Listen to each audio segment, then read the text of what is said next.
We want to welcome you today. We're talking something a little bit different. We always talk about firefighter mental health and awareness and what we're trying to accomplish in our world today. But we're going to take it a little bit different angle. And for some of you who have tuned into these before, we wanted to make sure there's some content that was different. So you won't even see the same slides. You're going to hear different people talk. I'll be in this kind of leading the conversation, but we just want you to understand that what we're trying to do is kind of set a different tone, have a different direction, different conversation about this topic, a very important one. And that term PTSD gets thrown around. In fact, I've hesitated to even put it on a screen anywhere normally because I'm a little concerned that you see it and it's this buzzword and everybody goes, oh boy. We're going to talk about that thing, that PTSD thing. So we want to put it in here because we really want to have a serious conversation about it today. So what we're going to do is we're going to have some conversations about firefighter mental health, about some learning lessons, but we're also going to start by talking about children. We're going to talk about living with children as first responders, but even as parents outside the first responder world, what that does and how that looks and how we do a good job with it, how we sometimes don't. And also we're going to get into what it's like to live with them in quarantine and isolation, which we know is just amazing when they're newborns and they're so happy to be there all the time and they understand everything you're telling them.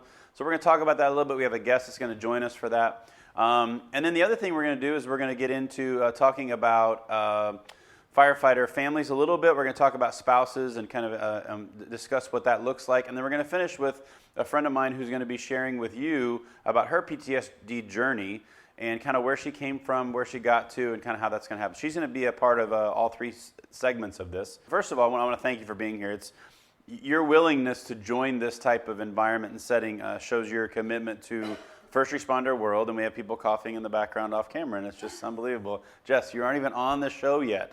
Come on, Jess.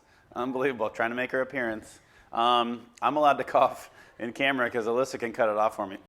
See, she does that. Alyssa constantly is like, hey, Dad, you got to stop coughing. I'm doing my best. But we appreciate you guys being here, learning about the basics, understanding the impacts that have with this. But if you find a segment of this and you go, hey, I really like that piece, the part about the children or the part specifically about PTSD, let us know. And we might be able to even do something where it's a separate part for you. Can we do that audio person, video? Yes. Okay. Our specialist has said she can do that. I'm just talking up here and we're just making stuff up as we go. But that way we could get that to you, and that might be something that would be beneficial as well. We're going to be trying to do these about every 2 or 3 weeks now. And what that allows us to do is add some different content to it and allow you to have some of those things. So if you have ideas for things you'd like to talk about on here, please let us know. We'd love to do some more of these things. We're going to do some little snippets, even some 2 and 3 minute videos, and also some of these longer ones as well. So thank you for joining us with that. And we really just want to help you have tools. We want to develop the tools for you, help you bridge the gap with your people. Some of you are first responders. Some of you are married to first responders, love first responders, can't stand first responders, but they're in your house. Whatever the case may be, we really want to talk about a lot of that today. So we're going to get into that as we get started here. My name is Jeremy Hurd. This is from the Hurd Group, and we want to thank the Collaborative for being a part of this. Florida Firefighter Safety and Health Collaborative has used a grant from Cigna to be able to basically provide these classes for you. Once again, these classes are supposed to be offered all over the state. And we had plans, we had airline tickets, we had rental cars, we were going to be going all these places. And actually, part of the plan was to train some of you to be those trainers for us. COVID-19 has changed all that for us, so we are doing this from our home, and we're getting better and better at it every day. In fact, my wife made the comment this morning, we're not running around frantically this morning. I feel like we should be running around, pulling our hair out, trying to get this done, because the first couple times, as much as we thought we were prepared, something would happen at the end. And now we wake up and I walk out here from the bedroom and things just start getting put in place, so we're getting a little more comfortable with it. I put this information up there because I want you to understand that you can contact me anytime. You can contact my phone number, my email. You can text me at any point. And if we can help you with something specifically in your department, let us know. We've had specific departments ask us to do some specific training for their department. So we've done that. Last week for Apopka, we did a family class. And all we did was just recorded it, got it set up, and sent it to them because that's something they specifically needed. So if you need anything for your department, please let us know. If you just individually need some help, or maybe you're starting a chaplain program, or maybe you're trying to grow and develop your program, I may not be the person to do that for you, but I can get somebody to do that for you, which is why we call it the Hurd Group. We want people to understand that this is an opportunity for you to connect with our resources. We have amazing people all over this country who we know and love, who are really good at the stuff they do. And we just want to get you to those individuals. We have people on our website who we can connect you with. Even if you need something like fire training, man, we have some of the best experts in the world we know, and we can recommend them to you. So we just want you to understand that's part of what's happening here. So thank you for joining us this morning. We're going to go ahead and get started, and I'm going to kind of introduce what we're going to be talking about. This first session is going to be about first responders and their children. This is about any type of relationship you have. And some of you, I know I talk to firefighters a lot who say, well, I don't have any kids. And then I get to talking to them longer, and they'll be sharing with me pictures of their nephew, their niece, their godchildren, whatever it is, and then they have kids. They just don't live with them all the time. So a lot of us have an impact on people like that. And some of you are individuals who have two people in your house that are both firefighters, and you have multiple kids, and so it's all about the fire department. Or you're both cops, or a firefighter and a cop, or firefighter and a nurse, or whatever the case may be. A lot of people who are involved in this have other people in the first responder world, and there's kids around. What does that look like? What's the daily life look like? What are the things that we deal with as a regular citizen of this country, and how we deal with our kids and the normal everyday stuff that happens, but also adding in the stress of first response? What does that look like? And then also, what does the pandemic life look like with kids? We know how enjoyable that is, as we talked about earlier, so we're going to get into that and talk about that a little bit. The Fire Families is really about us helping our children. So we've taken this segment, and we do a whole session on this.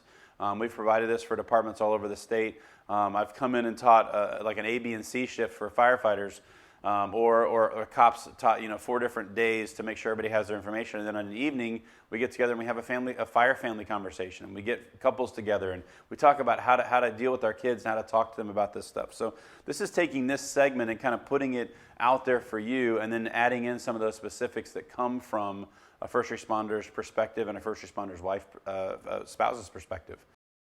So children's resiliency is really the first part of this.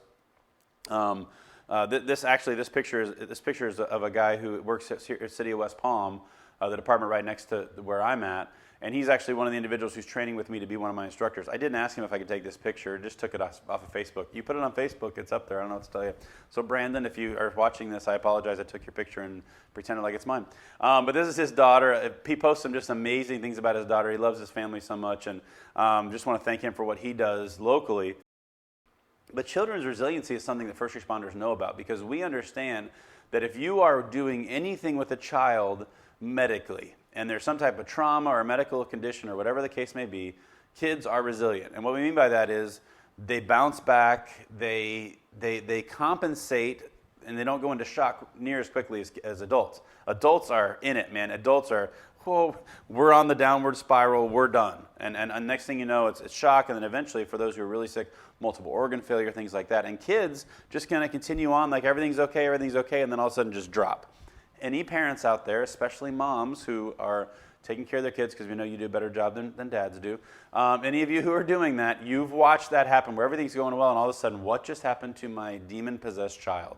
Like, what just happened? Well, physically that happens, and mentally that happens. So we want to talk about that a little bit and understand why that happens that way. But the other thing is, there are more long-term effects during recovery. So we want people to understand that with children, the long-term effects may be more of a deal than the immediate. They may deal fine with something right now, but the long-term effects might take some time to talk about. We were even discussing before this video started this morning about situations with Alyssa, who's now 21 years old, who's finally shared with us things that have happened in her life with individuals. We didn't even know what was going on. She's like, well, it wasn't a big deal at the time, and I don't want to bother you guys. But we've talked about it and go, man, that could have an impact on you. And Jessica, who's going to be sharing with us today, is going to talk about some of the long-term effects that happen when something takes place to a child. The recovery is long. So things may seem okay. We might be plateauing, leveling out. But remember, there is a long-term effect that could be a problem with that. So we're going to talk about what that looks like and how to interact with that. The pediatric call for firefighters and police officers are tough. I mean, we know this. When I respond to a call and it's an adult, I do my job. And all of you who are first responders understand that. But whether it's law enforcement or firefighters who are responding with me, man, we all get that stress level up.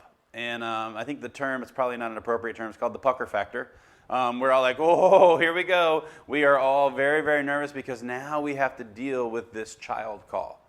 And now instead of helping the 82-year-old grandmother who's having a heart attack, now we're dealing with a 2-month-old who's having something we don't know about, or a drowning, or choking, whatever the case may be. and the stress level is through the roof, and it's very, very difficult to understand and deal with. Listen, if you're a firefighter, you know that's the case. If you're a firefighter spouse or significant other, you know that's the case. If you're a police officer, significant other, you know that because you've seen it. You've watched your first responder come in the door and have a different demeanor than they've ever had before, and you have the conversation, and when they finally talk to you, you find out, oh, it was a kid call. And we say that, kid call. No, it's a kid call. Yeah, I mean, we all understand it, we know it. The second part of this is really what we want to focus on during this session, and that's the vicarious trauma. This is the trauma that comes home with us. So now, whether it's pediatric or anything else, how do we avoid bringing that stress home? You're going to be stressed at times. That's just the way it is. But how do you avoid bringing that stress and putting it on someone else? I kind of talk about the idea of having this sponge. And if you fill the sponge up and you hold it and carry it, a little water drips out. Okay, that's the way it is. If you take it and dump it over your own head, water comes out on you. If you take it instead and dump it over someone else, you're actually pouring the water on them. It's just water, whatever. But the analogy is the same of if I dump this on somebody else, now all of a sudden they are feeling the effects of what happened to me. So that's that conversation piece that has to happen long before these calls come, because we need to go, hey, how do I deal with it? I'm going to ask my guest to make her way up to the chair here. We told her we didn't want her to have to sit up here the whole time, because then she would just have to sit here like this and pretend to be very interested in what I was saying for 10 minutes as we started. But this is Jess. Jessica. Jess. Anything. We're going to call her You're Jess. Jess has been a friend of mine for a long time, and I'm going to introduce you real quickly to who she is. We've known each other for a few years. I'm not going to say how long because that gives away your age, but since you were 14. Yes. So like 5 years. Now they're going to think I'm 12. I know. We've known each other for a long time. Well, 14 plus 5 would be 19, so they would think you were 19, not 12, but okay. An adult. Yeah. I'm an adult She is an with adult. children. But actually the way we got to know each other is Jess was one of the kids in my youth group where I was a pastor. It's not my fault she turned out the way she did, maybe partially. But basically what we did was we got to know each other. At that time, you're a 14-year-old kid, you're in the church, you're in the youth group, and you're one of the kids. I get to know who you are.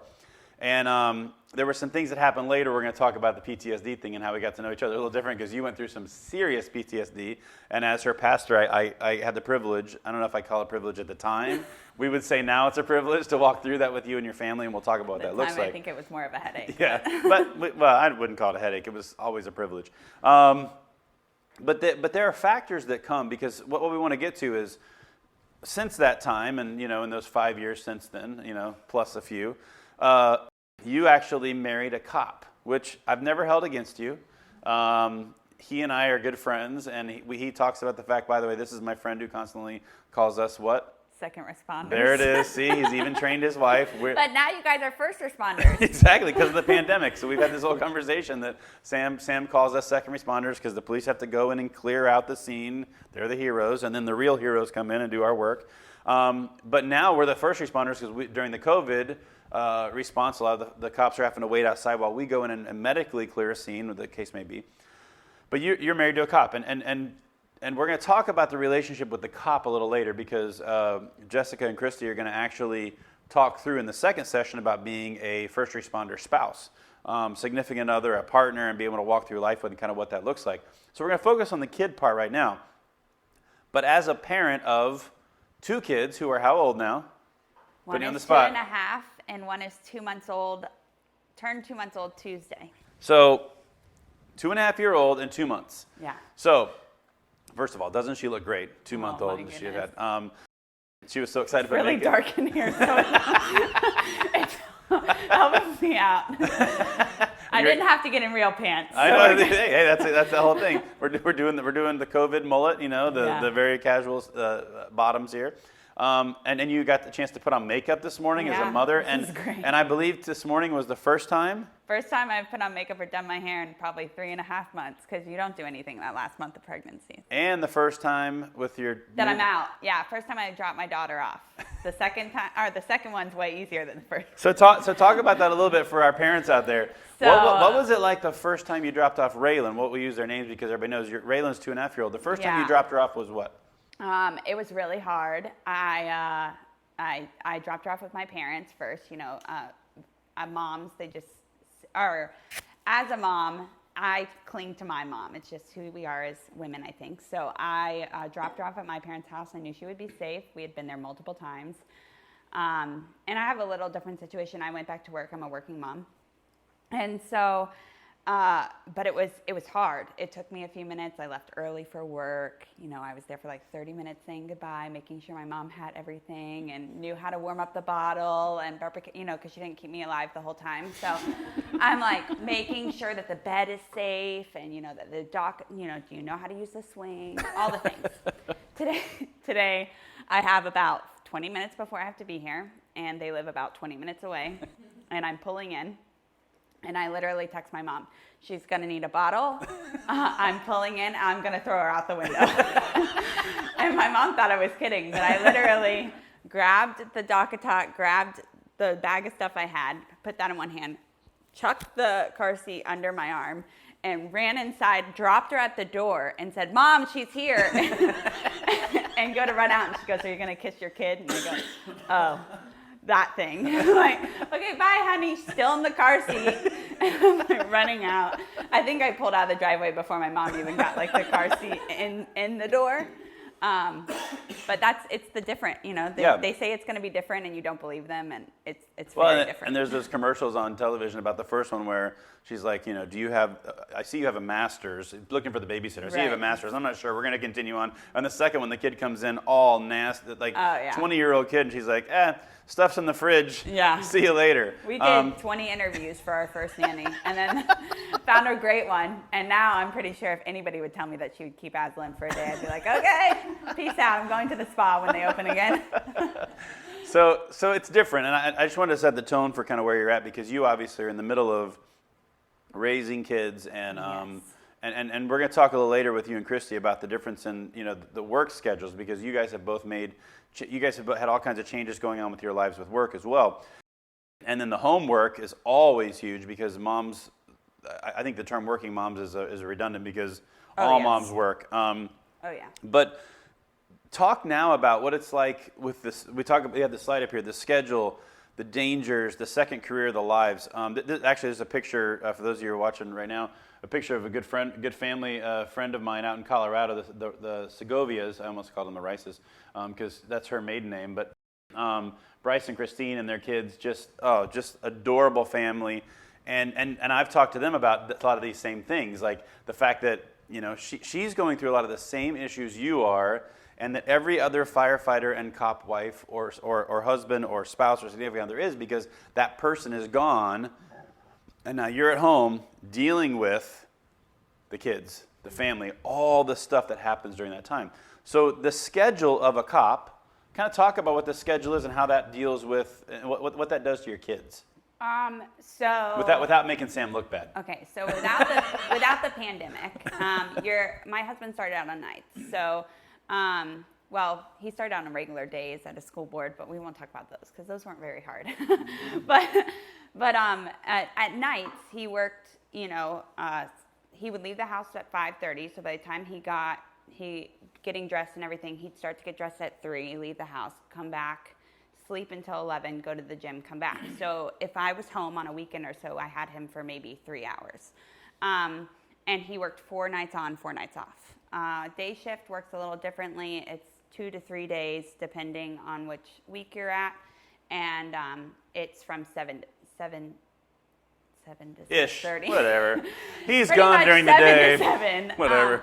Which is also hard because now I have kids that's their awake time, 7:30 to 7 p.m. So now we're changing bedtimes and those things depending on to make sure that they see us or see him. So it's difficult because as a parent, you're making a lot of decisions on your own. I would never say I'm a military wife or any of that, but that's kind of the mindset that you have to have, that if your husband or spouse isn't available for your children at that time, you have to be able to know that you're on a like-minded mindset towards them and you have a family values and have discussed all the things. So if something comes up, you can make the decisions. Perfect example, my husband was on shift, and actually Jeremy was living with us at the time. that my daughter started to get the flu with our first baby. So I'm a mess. Jeremy's there to help me, but then Sam ended up getting sick himself, and there was just a lot of times that he was absent in that whole period. But because we had lived the absent first responder life of him coming in when he's there and not being there when he's not, I was able to make those decisions in confidence, knowing that we had discussed things like, what are we going to do in the hospital? What do we believe in? Do I take her now? And having someone else that is of a first responder mindset in my life, knowing that I was doing the right things and he was keeping him up to date. Yeah, and we'll talk a little about the support system later, but having more than just that spouse to talk to about that is huge. I was looking for a place to live, and they offered me a place to live, which was huge and helpful for me, and then I found out later it was very helpful for them, because I was able to take, it sounds funny, but be able to take Raylan for a little bit of time to where, they could both go do whatever they need to do. So we'll talk about the support system a little bit, but let's shift over to the dangers now. So what are obviously with little kids, there's not a whole lot of understanding about the dangers. They're like, No. oh, dad's going to work. Yeah. Mom's going to work. There's not really a conversation really that has to be had with little kids like that. Right. But have you talked about what that looks like when the questions come up about, well, daddy's carrying a gun and daddy Yes. wears a bulletproof vest? And Yes. So one of the biggest things with the schedule was retraining my daughter that when she woke up, she'd say daddy was sleeping. So now she's like, daddy's at work. And so talking to her about what work is, one of the ways that we've introduced that to our children is anytime that we're out, we pretty much have her say thank you to anybody in like a firefighter. I was going to say costume. Unbelievable. I was just getting ready to say that we say thank you to firefighters and we don't need to say thank you to anybody else, but okay, yeah, sure. Like thank you and be safe, and explaining why we say that. So that's how we initiated. When she first started talking, we said thank you and be safe to firefighters and officers. And anybody in like any sort of military. Yeah. And so now we're starting to discuss what that means. Daddy helps those people. You see the car crash, daddy would go help them. Right. Uncle Jeremy goes and helps people with fires. Like after daddy makes the scene safe. I'm sure that's what the conversation is. Let's be honest. So there's a lot of understanding, but at a 2-year-old mindset, because you don't want to scare her. My daughter right now is having night terrors about Cookie Monster, like the nice monster. So we can only go so far. Yeah. But also, we are not shy about, we don't have open conversations about calls, but we're not shy about the conversations that we have about being armed, or the conversations that we have about our family values, about safety, and what's happening in the world. We sometimes have the news on, and sometimes, I feel like it's getting them on a daily practice of understanding what's going on with keeping them safe, but also not sheltering them. Yeah, and we're going to talk about communication a little bit, which is kind of where we're headed with that. The other one here is the second career, because the dangers in second career kind of comes up with the schedule as well, because it seems like every first responder has something else they do. Like, I'm doing this. I teach around the country doing this stuff. I know Sam was a cheerleader. I just like to say that. Now, he was a college cheerleader at a pretty big school, so I can't give him too hard of a problem about it. And he was a strong dude throwing people around, but cheerleader still. So I tease him about that all the time, but he actually teaches some of the gymnastics and stunting and all that stuff. So regardless of what the career is, firefighters and cops tend to have something else they do. Yes. Well, that can be a problem for kids, because now it's like, wait, why are you going again? Why are you going again? Now, and the age of your kids, that's going to be an issue, because depending on how old or young your kids are, that's going to determine a lot of that for you. What's that conversation look like? Well, an 18-year-old kid can understand that conversation very simply. Okay, got to make a little bit more money to pay this bill. A little kid doesn't understand that. So having those conversations are huge. But the last part of this is just I typed our lives, ... because our lives just happen. Beyond the first responder, life happens. It's not as if you and Sam and Christy and I have no other issues outside of the first responder issues. Everything else is perfect, right? Utopia, right? We don't have any budget issues. We don't have any discussions about finances. We don't have any problems with sex life conversation. We don't have any problems with staying healthy, nutrition, and I just love saying the word sex when Alyssa's back there, because she always does this. It just makes her so uncomfortable. I wouldn't even plan on saying it, but I just saw it out of the corner of my eye. Life happens. Real life happens. And so any couple that's 18, 19, whatever, however old you are, that has two kids. I'm glad I look that young. That has two kids at home that are that age, it's difficult. And that's the thing is we have to remember regular life is part of this. And we have to understand that potty training and she's in the middle of potty training and we know that. So by the way, their kids are our goddaughters, so that's why we're even probably more close. But being able to deal with potty training, being able to deal with the tantrums, being able to deal with learning obedience, all those things are still part of life, and yet this just adds to it. And we're trying to remind our first responders of that, and we're going to get into a little bit more of this because here's what this looks like. There's family changes, and there's transitions that happen. The question I always ask is, do you understand the transitions? Because there are going to be some, and you transitioning from no kids to one kid is a transition. Yes. Then transitioning from 1 to 2 is a little more difficult transition. Absolutely. We were talking about that, right? Yeah, and as a first responder's wife, those transitions looked way different than any of my other friends. So finding support in that is hard as a spouse, finding support in being a mom and those things. But I think the harder part is to watch your husband or your spouse go through that same transition, because now he's trying to learn how to be a cop and respond to those pediatric calls as a parent instead of as just a pediatric call. And then also to how to jump back in at home when he's been out all day and is exhausted, or vice versa, where I think he's going to jump back in and he's had a rough day and that's not the same. So finding those transitions, as children, and we found in the last 2 months, we thought, throw in another kid. We got this. There'll be some learning curves, but this is going to be easy. We've done this before. She's going to be really easy. And my child is the exact opposite of my first child. We had a unicorn baby, I'm realizing, with Raylan. But when you're a first-time mom, you don't realize that newborns are so easy. You're just in this, scary whatever state, and that's all you know is that you're learning this new thing. And now at 2, I'm, thinking this newborn life is going to be really easy. My 2-year-old's going to be at school. I got this. And my 2-month-old cries 24/7. And she wants nothing but mommy. And so that's very hard when I think my husband's going to come in and grab a baby, and he does, and she's screaming, and I realize this was not the day to hand him a screaming baby the moment he walks in the door. Yeah. So and those different those different moments and changes in your life are part of that. There are patterns in your family as well. So you have the different ages and stages. So you may have a couple who has 2 under 2.5. You may have a couple that has a 21-year-old. Those transitions of ages, and we're going to talk about that a little later with family stages, but the next part here is that the patterns. So the family behaviors, the values, the rules, the coping strategies. I put all these in a lump group here because it's really what it is. These are your set values together. You talked about it earlier. Hey, what do we believe about this? What do we think about this? So that when you're not here, I can make that decision. But also, where do you come from? Where do I come from? What is our belief system? What is different about us? Because we always have differences in our families.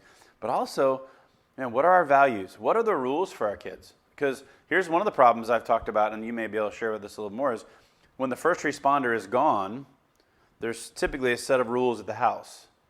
When the first responder comes home, the rules really should be the same, but often they aren't. Yeah. Partially because that first responder is just I want to spend time with my kids. I've been gone for so long. I just want to love them. Right.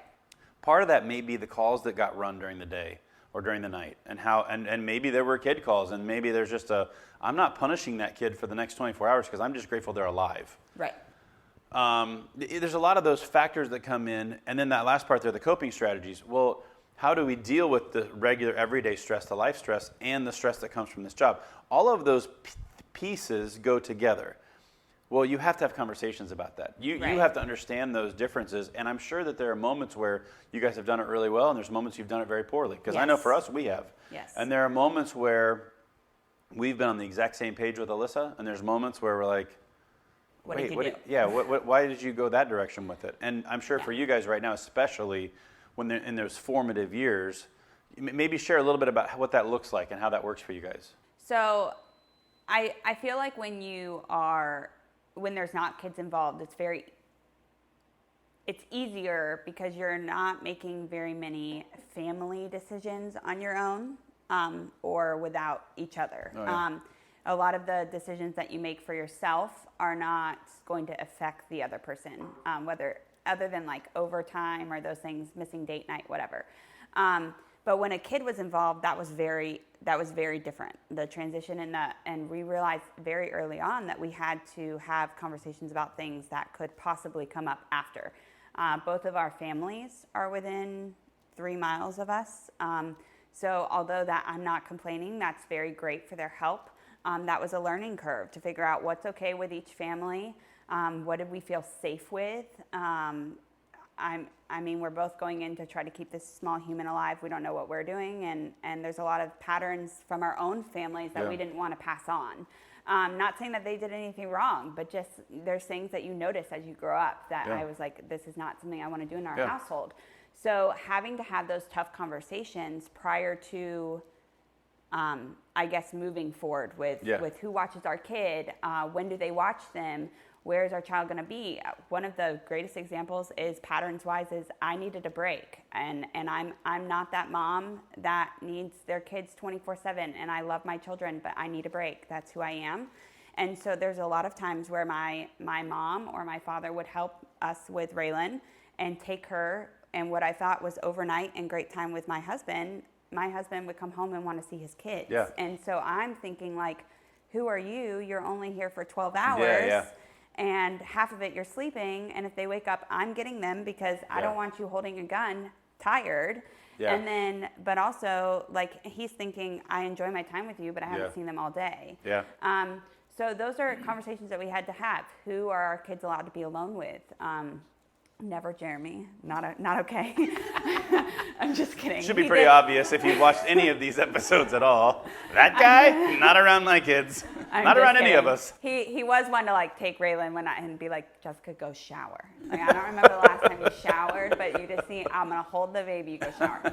But things like that. Who's allowed to be alone with our kids? Who can take our kid to the doctor? If mommy can't get home, and you know dad's at work, who has rights to go to the doctor and have an okay say? Who can pick her up from school now that we have school? Those are patterns that we think because there's different rules in different households. Like you said, when a spouse comes home, what's that like? So weekends with daddy are very different than weekends with mommy, because weekends with daddy, you know, Raylan gets special breakfast. You know, she makes breakfast with daddy. Daddy makes good breakfast. I've been over there when he's made good breakfast. So. Weekends with daddy look like fun walks outside and do whatever I want when I want to, because sister doesn't need, you know, like sister doesn't need daddy. Sister isn't on daddy.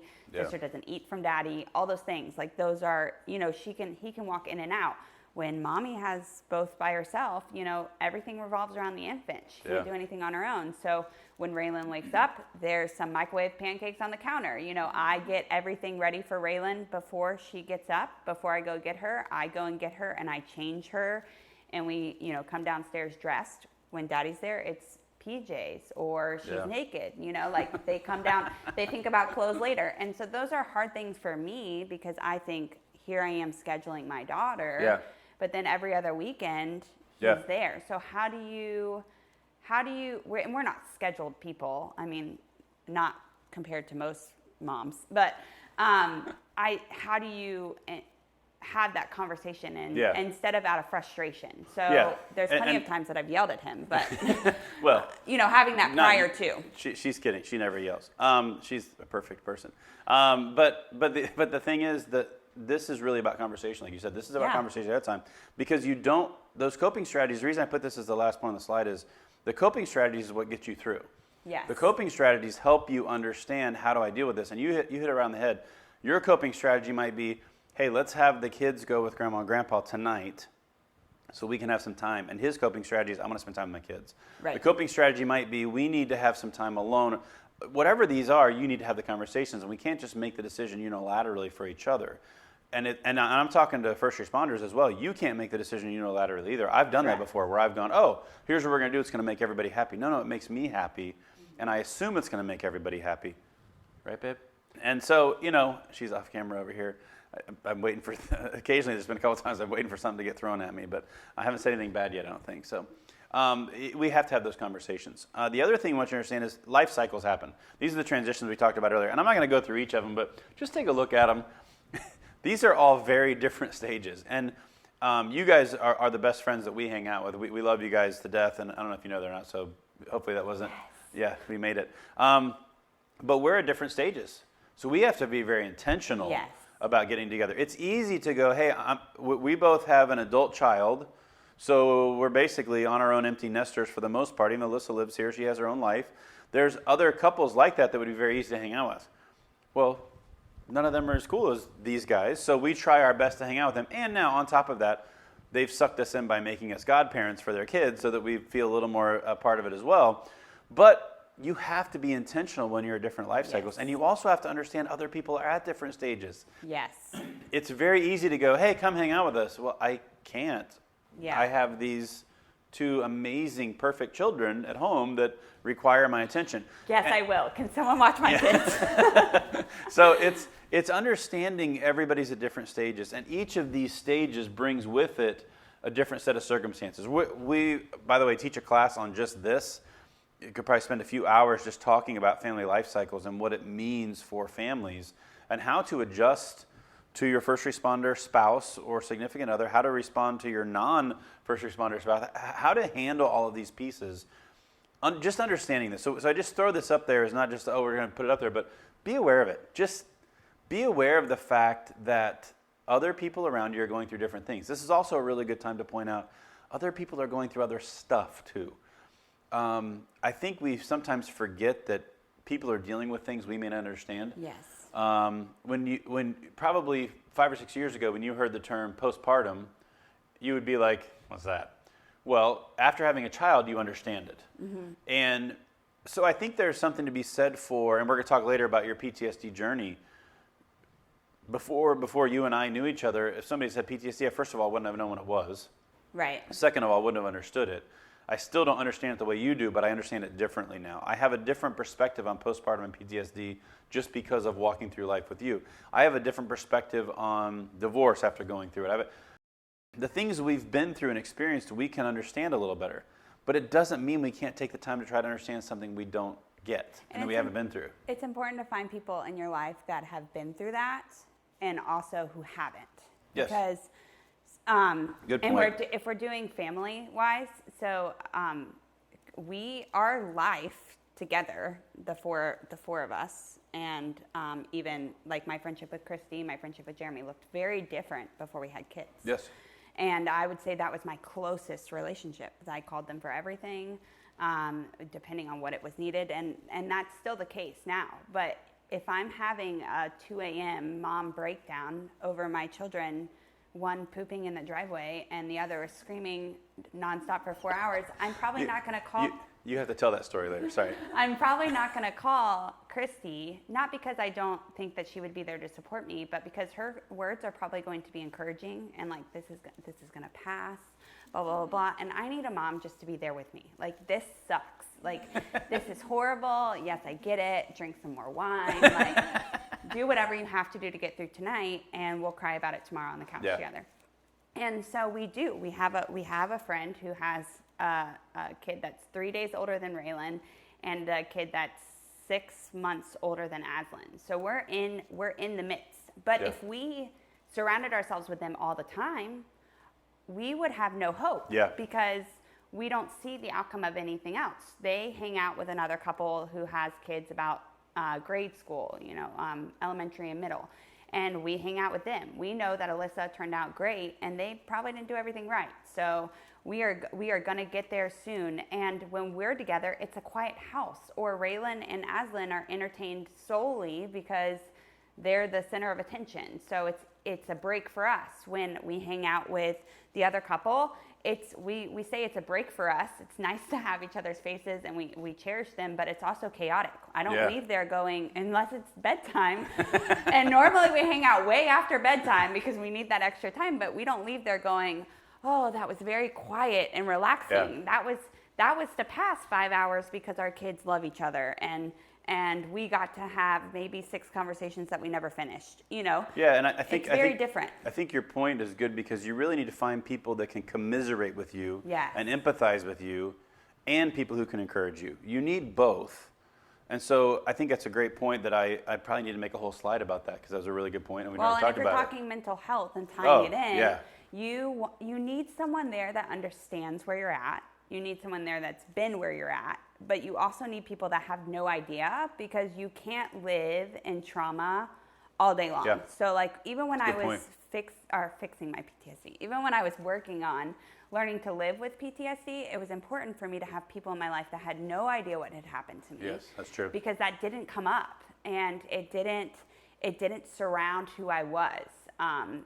You know, Christy and Jeremy, we could probably walk into any situation. They're going to know if I'm going to have a trigger or not. They know my story. They know everything. And even if they didn't know, they know as soon as my face turns a different way, they know that. This other couple, if we're with them and there's 2 kids, you know, they know a little bit of my story, but they wouldn't know if I had like a full breakdown. Or my communication from my mental health is very different with my kids than their communication, because they've never been through trauma, and they don't deal with stress the same way I do. So it's very important to find people that will push you to be beyond your trauma, people that understand your trauma, and then people that can like walk right there side by side with you. Yeah, I love that. I love that. That's awesome. We're going to finish with these last couple slides here. How we view our kids is really important. And so different stages are going to evoke different emotions. We just talked a little about that, so we're not going to harp on it anymore. But you know, the emotions we get from a child are going to be very different than the emotions we give them.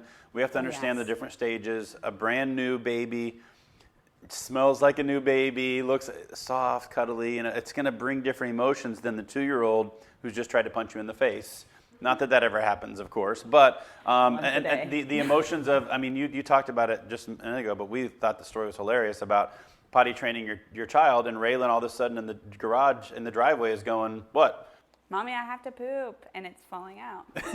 So she did the right thing and took her underwear off to go to the bathroom, but like, you know. You can't do anything, and you can't yell at them, because that defeats the purpose. And it's just there's different emotions that come. You know, if an 18-year-old child did that, there'd be a very different emotion that would come from that. I didn't say Alyssa because I don't want to embarrass her, but I just did. What draws us closer to our kids? Same sort of thing. What's drawing? I know we've hung out with Raylan a bunch, and what draws us closer to her is when she goes, Uncle Jeremy, and brings over a book and sits on my lap. Oh my goodness. What do you want to read?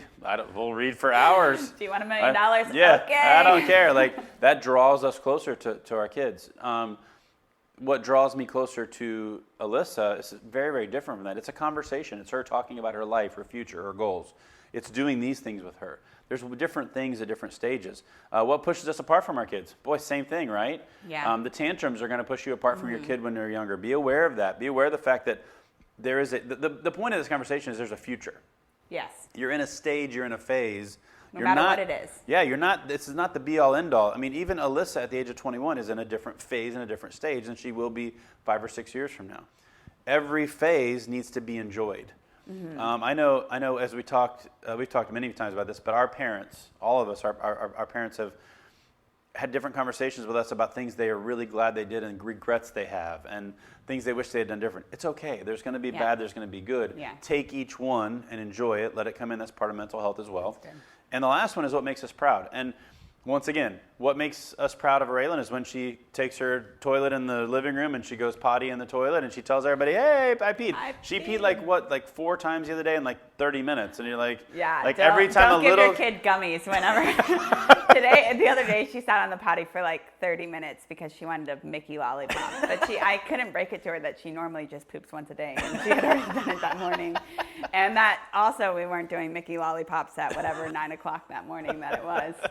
So the things that make you proud are different. The things that make you proud of a 21-year-old who's setting up the audio here and doing all this, I mean, those are things that make us proud. Watching her become an amazing young woman. These are things that make you proud. The things that make my parents proud of me are very different. It doesn't matter what phase they're in. I laugh, I think about that. I'm like, I'm 46 years old, and my parents still find ways to be proud of me. Now, I do a lot of amazing things, but they find different ways to do that, and I just kind of chuckle. I go, well, I'm an adult. Like, I'm living my life. But no matter what it is, it's a phase. It's a stage that we need to enjoy. So how we view them is important. And the last thing we want to talk about really is this. I know. Who is that? We kind of talked about this a little bit, so I'm actually going to move forward because we are moving a little bit behind because I want to shift to this one.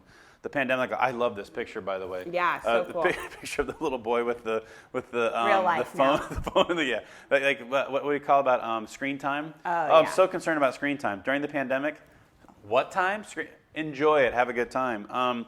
Pandemic life is different. What are the concerns as a parent with your children when it comes to this pandemic? When it comes to COVID-19? Well, I think it's changed, like definitely transitioned through the whole thing. Like in the very beginning, Sam and I have said that if we didn't have kids, shoot, he'd go to work, I'd be spending time with friends, we'd be quarantined probably together, all of us, which we are now, but that's a different story. But our concerns were our kid. Even with Raylan, we kept her in school for a little while longer than when the schools were shutting down. Our school is actually still open. But we kept her in school for a while because we didn't really understand. We're not medical professionals. And until we really realized how it could affect Aslan, there was, that was scary. That brought on a lot of stress, a lot of concerns of, I'm worried about my kid getting sick, losing my newborn. I mean, we've gone through that with the flu with Raylan. We were in the hospital for 7 days. Yeah. So we know we're very aware of how fast you can get, how fast kids dive. Fine 1 minute, diving the next. So that's my concern. My husband's concern is the same, and keeping us safe while also if it got in the very beginning when we thought he could be working every single day. Yeah. So what does that look like? And then also, how do I deal postpartum, which is something that we're dealing now, with mentally postpartum now with 2 kids in the house that I'm not used to. So and the concerns, I mean, are you can't get out of the house. You can't. You're now at home with 2 kids, and being able to communicate with. I remember the first thing you said was, "How do you explain to Raylan that you can't what Corona is?" She's 2 years old. How do you explain to her, "Hey, we can't go see our friends right now. We can't. Right. You have to wave at people." She was walking the other day. Because we'll talk later about how we've kind of changed our quarantine life with our 2 families, and we'll explain that in a moment. But walking with her, and then there's a family walking towards us, and she's like, and I'm like, Raylan, we're going to let them go on the other side. And they're like looking at us like a little kid, like, oh, these are going to be carriers, looking at both of us, and they're going the other direction, and I'm trying to explain. And Raylan's like, she just wants to go up and hug them. Right. How do you explain that? So it's those types of concerns. And conversations. Yeah, those conversations are very, very difficult. Today, my daughter looked at me and said, we were running out of applesauce. And normally her first response would be, Daddy has to go to the store and get me more applesauce. That's what her thing is about everything in our house. If it's not there, she wants it. So today I said, yeah, Daddy, we'll go to the store and get you more applesauce. She goes, silly, Mommy, Corona. Stores are closed. And I'm like, oh, because that's something we had to start. In the very beginning, we were playing with our neighbors every night. We didn't think anything of it until we realized, oh, she could carry this and then carry it to the baby. So now we don't go outside when those kids are outside because she wants to touch them. A neighbor brought me butter the other day, and she brought her 2 kids to bring it, and Raylan went running outside to touch them, and because she sees little people, and they started screaming and running away, yelling Corona. So she just doesn't understand, and they're 3 and 5, so they get more. Not to touch, but she has no idea. We stopped. It was really sad, but we stopped talking about people that unless they were on virtual FaceTime, because we couldn't talk about things because she had everybody so easily accessed. I mean, you guys are 5 miles, 10 miles from us. My parents are 3. Nana and Grandpa are 3, and at one point we were quarantined from them for 14 days. So it's trying to find a new normal. And in the beginning of this pandemic, our concerns have changed. So the very beginning, we were, not understanding what was going on, and now we've moved to trying to figure out how to survive. Yeah, and the schedules change. I mean, we talked about that a little bit, so we'll kind of go through that. But the communication with the child changes. These are all issues that we have. Right. And what it really comes down to is the struggles. The pandemic life has changed that. And we're not here to be, the sky's falling people. No. Yeah. But we want you to understand that this is another thing to add to it. And you can't go either direction. You can't go, life is ending, so I can't live anymore. But you also can't go, there's nothing to worry about, and never need to talk to me. It's a sensible conversation to be able to understand, how do I deal with my children in this? I know, I'll talk for a moment here about how to handle a 21-year-old and talk to her about the pandemic. Well, she has very, very different concerns than a 16-year-old or a 12-year-old or an 8-year-old. Right. I want to be able to talk to her sensibly as an adult to go, here's the responsible thing to do. And once again, there's a lot of opinions about this. There's a lot of science behind it. All these other things, we're not going to get into the politics of it because everybody now all of a sudden is pulling out knives on either side of this and whatever. But this is a real life thing for us to deal with. So be aware of it, understand it, and understand the fact that there's more to your normal everyday life than just, now we have the regular everyday stuff, now we have the first responder stuff, and now we have pandemic.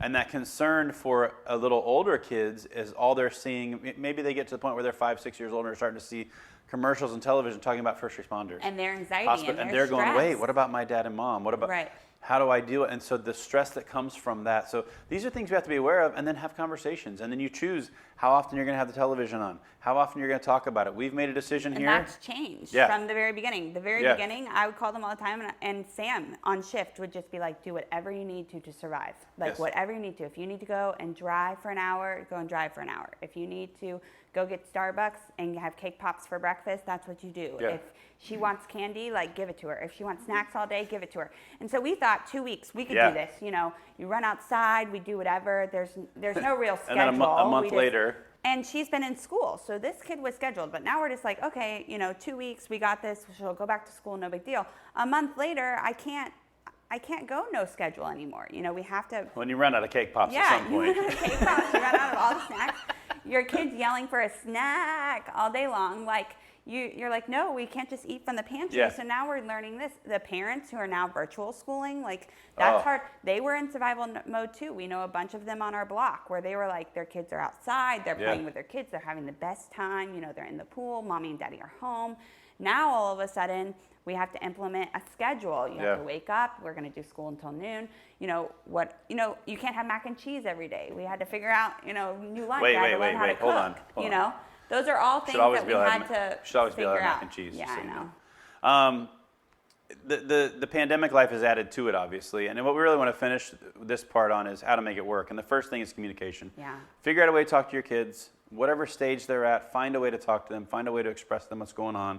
Communicate at whatever stage they're at in the age-appropriate language.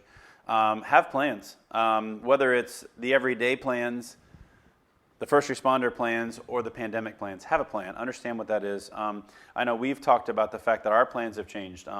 Initially, we all did our quarantine thing the way we were supposed to do it. We made sure we did it, and then we had a conversation about a week ago and just said, hey, we need to be able to spend time together. Why don't we, and we talked about it, you guys just needed for your own sanity, for them to be able to see godparents. And so we all took our precautions, made sure we'd all been isolated long enough and all that stuff, and then still took precautions seeing each other.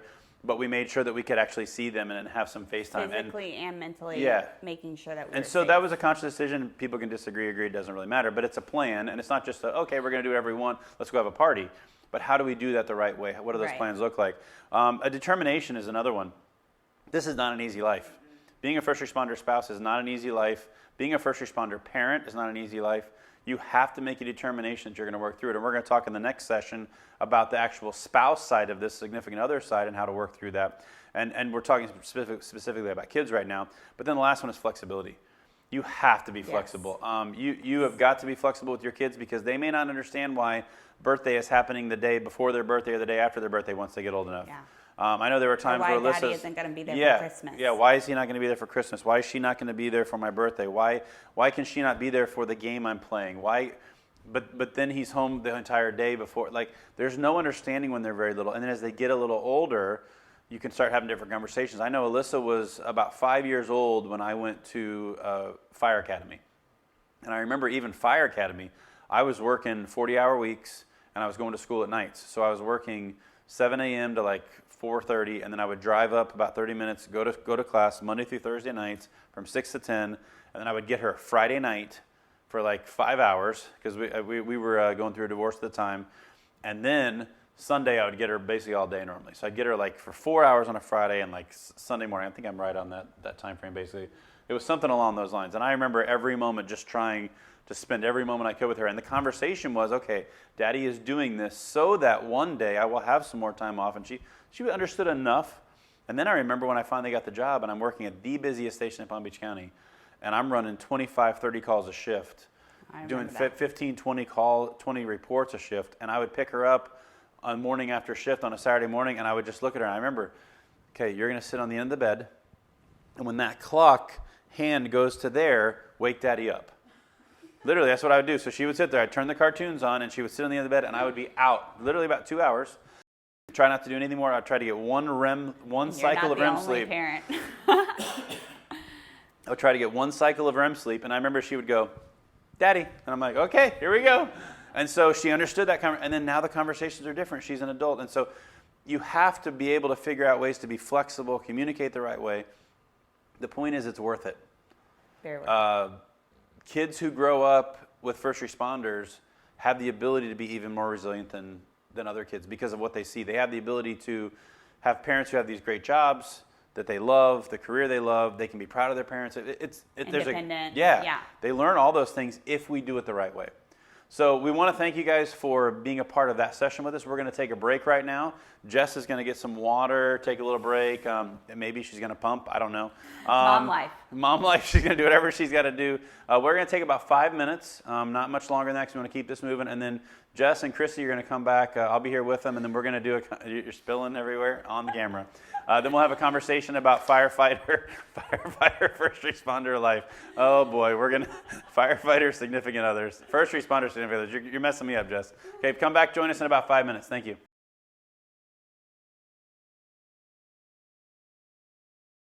I don't think we can get much more than this right here. I think because of the screen behind us that we may have to start moving our living room around if we're going to add any more.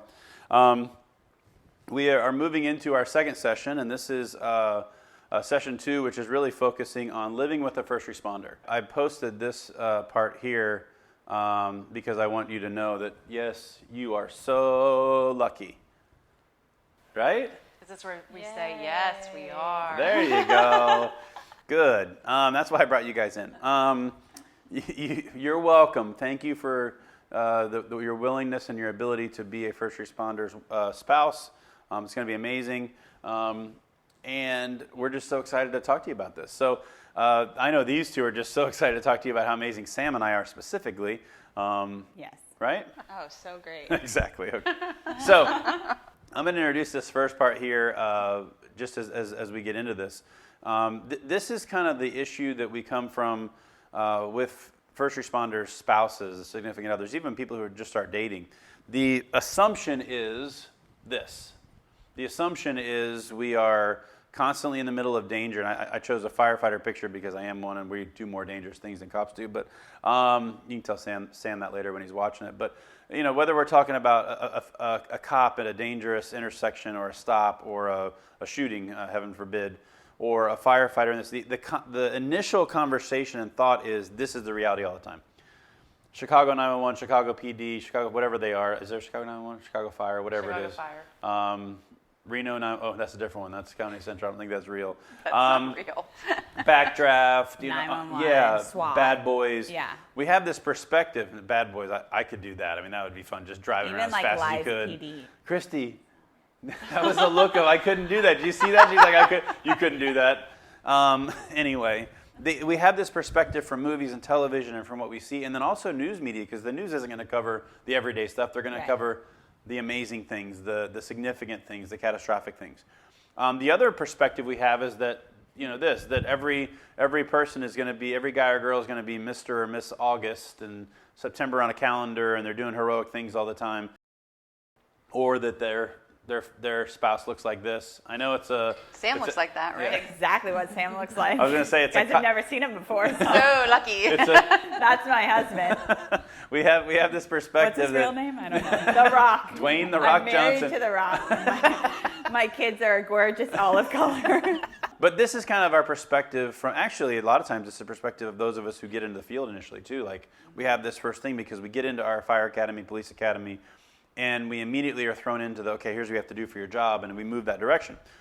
It's all good stuff, but it's not really what's happening all the time. There are moments that it looks like this probably, and I work with some people who probably look like this. I'm not introducing them to either of you, but that's the reality of it. The number of fire calls actually decreased, and actually, I'm going to speak specifically about firefighters here. improve fire prevention methods. New responsibilities include medical aid, rescues, vehicle extrication, hazardous materials responses. Medical calls have tripled. In fact, even for police officers, this same thing is the case because they are on a lot of medical calls with us now because they're there for protection. If it's a cardiac arrest, they're getting dispatched out because we just need hands and bodies sometimes. A domestic incident may escalate into a medical call because of people being hurt or damage being done, and we're there to help in the medical side. So we work together. Signal force, car accidents. I had to think of the regular term, car accidents, vehicle accidents. We work together on these things. Even on fire calls. I was on a fire call this morning at 12:15, whatever it was, or yesterday. My days are all confused. Thank God it wasn't this morning. This would have been even uglier because they saw me walk in the door yesterday. I was beat. I was exhausted. But there's 5 cops that are there. They're doing their thing. They're blocking off intersections for us.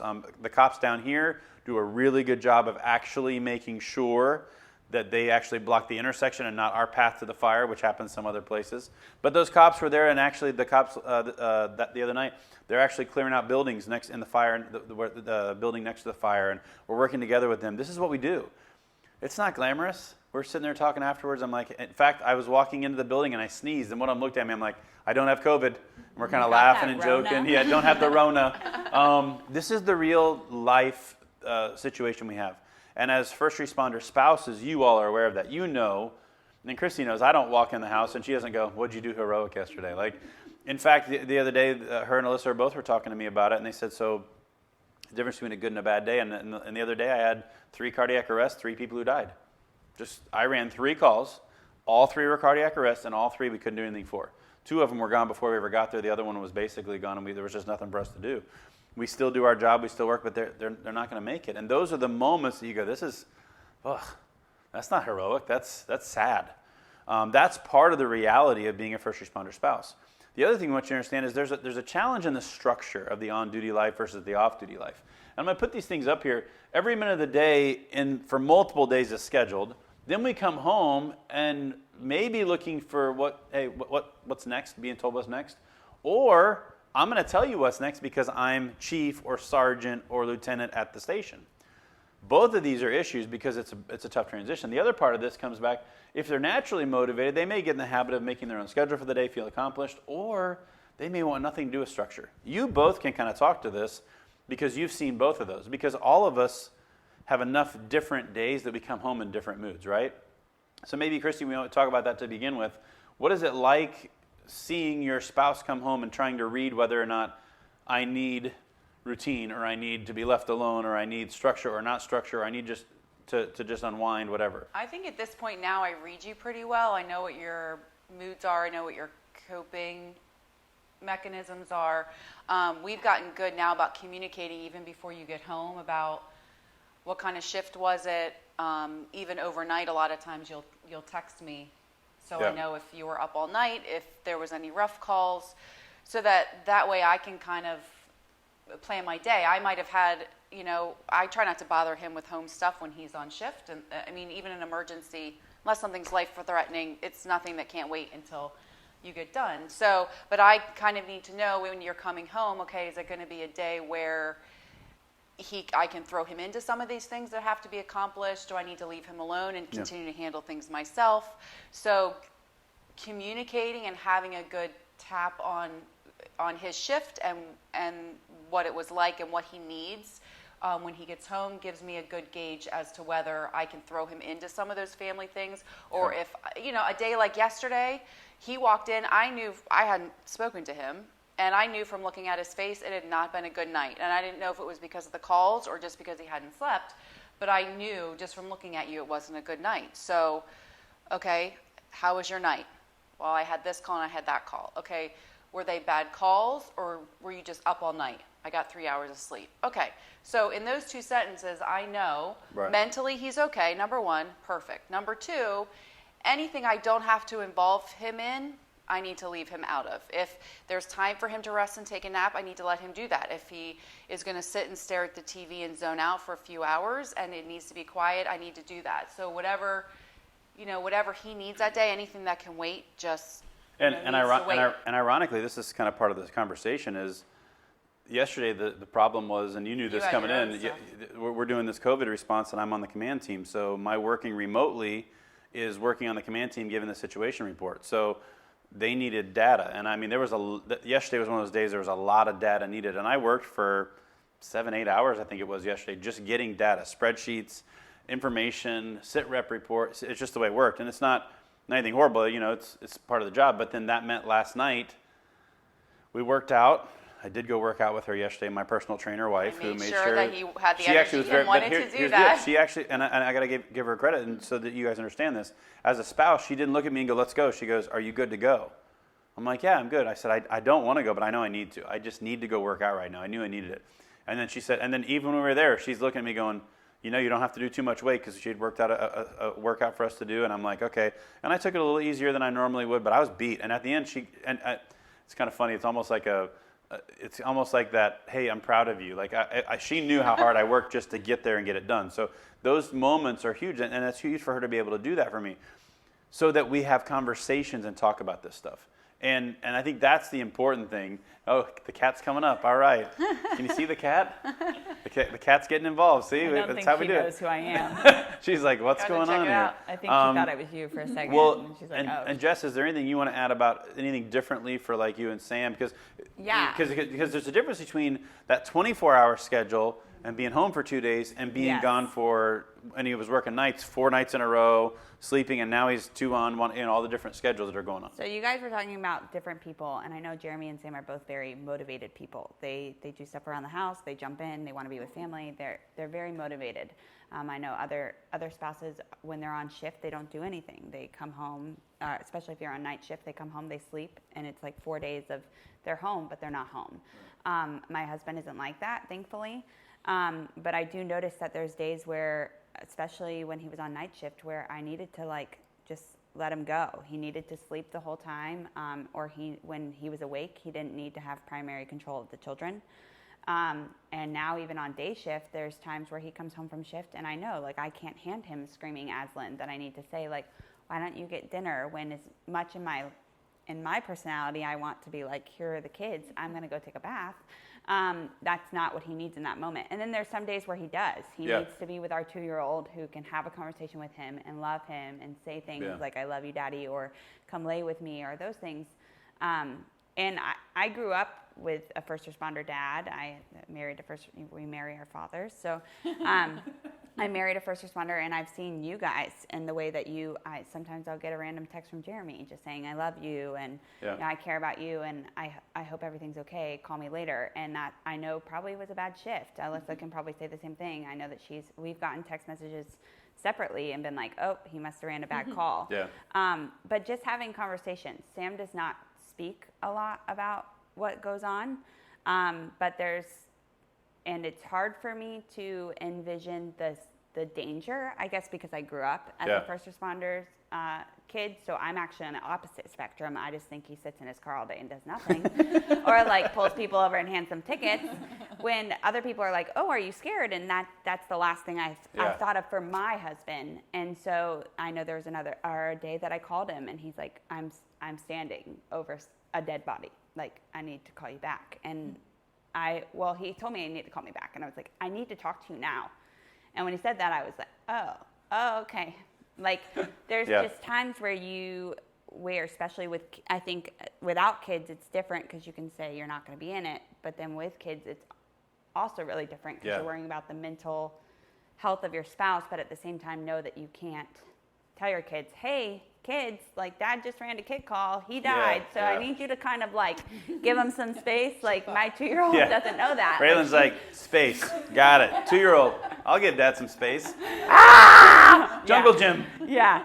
Why isn't Daddy running with me? Or why isn't and coming back and just being if he, like you said, needing to make schedules. Sam will say I'm gonna work out. I'm gonna do this. I'm gonna do that. And he needs me to say, "No, I need you to do this." If I don't say that, he's going to do what he needs to do because that's the way they're trained. That's the way they're trained. And that leads to this last part here. Be aware of how your spouse readjusts to home life. I mean, that's really the key. You need to be aware, And I'm going to talk to my first responders here in a little bit too about how you do transition into home, because you need to have that conversation. You need to be aware of what it looks like. Don't just pretend to, just don't talk about it. I'll be okay. You have to have those conversations. The other thing I want to talk about is first responder stress. This is a picture of a funeral for my friend Mark Rice. I was at the funeral home. It was his parents there at the casket. And I showed this picture for a couple reasons. One, it really is probably one of the most poignant, powerful, difficult moments in my career as a chaplain. And if you've heard me teach at all, you've probably heard me talk about this. And I have a tattoo right up here of for Mark. It's not his face or anything. His family and everybody else thought it'd be kind of weird if I did that. But it's the Colorado symbol. It's a symbol for Mark. And this is just a picture to kind of depict what really happens, because we talk about regular stress, but that regular stress and first responder stress combines a lot, which we've talked about. And that first responder stress comes home, and that first responder stress affects all of you. It affects you who are listening right now. It's a difficult thing, and I use this picture because this stress still comes up every once in a while for me, but lasts for a long time initially, because even this was the death of someone you care about, a week of working through all the details and doing a funeral. Then for him, we actually did a second funeral 2 weeks later out in Colorado, where we took once they did everything, they cremated, we took the ashes out, carrying those, through TSA and on a plane and in our uniforms and at Red Rocks in Denver, and all the powerful moments there with that ceremony. But then every time you go back out there and you see the family, there's a little bit more of that. And this is just one picture of what first responder stress looks like, because we can lose our life, whether it's in the line of duty or out of line of duty. You can die. But also along with that, there's all the other things. Today, as soon as this class is over, I'm going to do a funeral for a little baby that died basically in birth, 2 days before due date, for a firefighter child. And we're going to go there, and it's going to be, and that's a family who's been through enough other stress in the last 6 months for a year to last them a lifetime.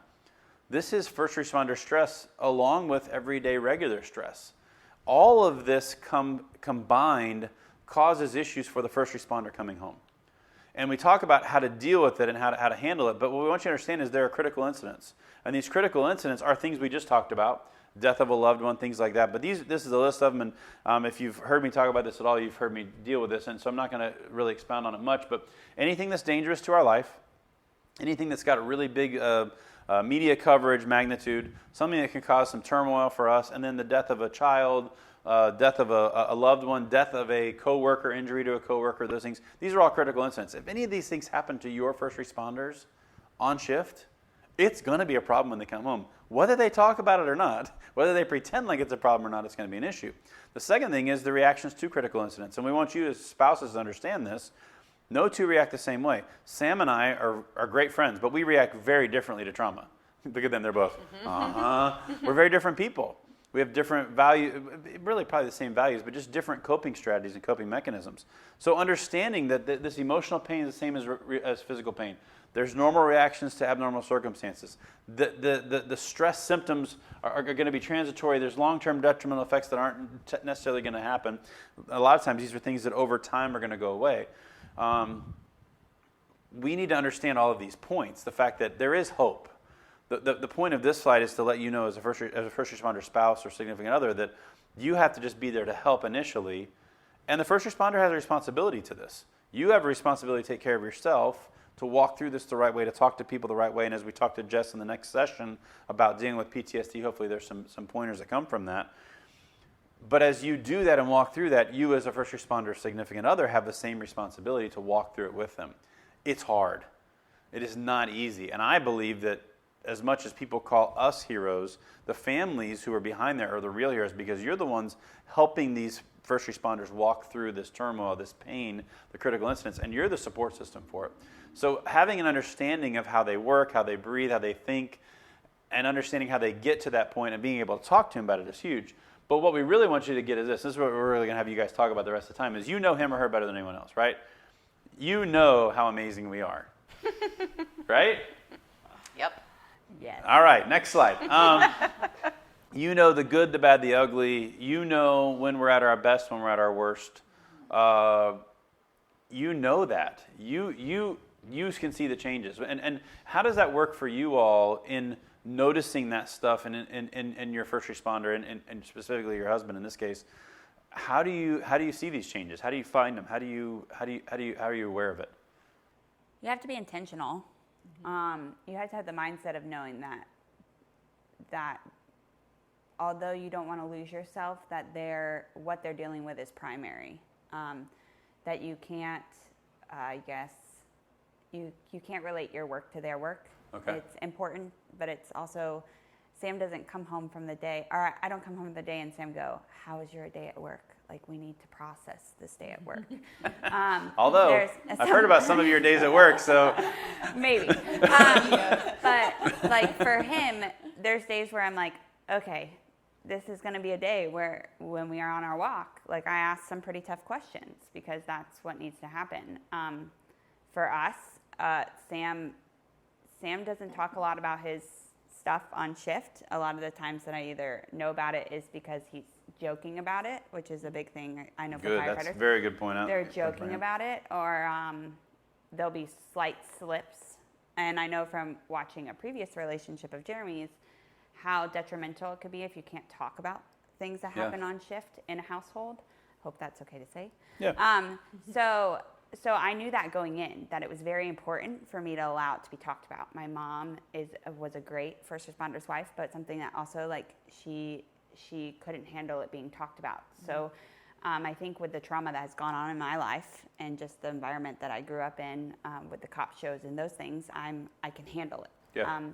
So I make sure that I encourage that it can be talked about, that if something happened, I heard you say this girl was thrown from a car and that half her face was off. Like it's okay to joke, but that's not very funny. So like I get where you're coming from, but like, are you okay from that? Yeah. Like I've heard you talk about a kid involved, or I just heard you take a telephone conversation and heard that there's a kid involved. You kind of have to take it, and it sounds so bad, but like if you're trying to check up on your husband and like who they're talking to, like listening in to their conversations and how they're talking to other people. We have neighbors that are officers, and I'll hear him say or go through things with them. So just being able to start that conversation again. Hey, what do you need? Are you being able to process that? Do you need to sleep a little bit more? Do you need to spend more time with the kids? Do you want to take Raylan by yourself somewhere? Those things. Just being hyper vigilant. Is that so? The right way to say it? I would say the same thing. Just paying attention and trying to start that communication. I usually will ask a couple of questions, and then depending on how, if it's been a rough shift, on how he progresses in the next day or so, I know if I need to ask more questions.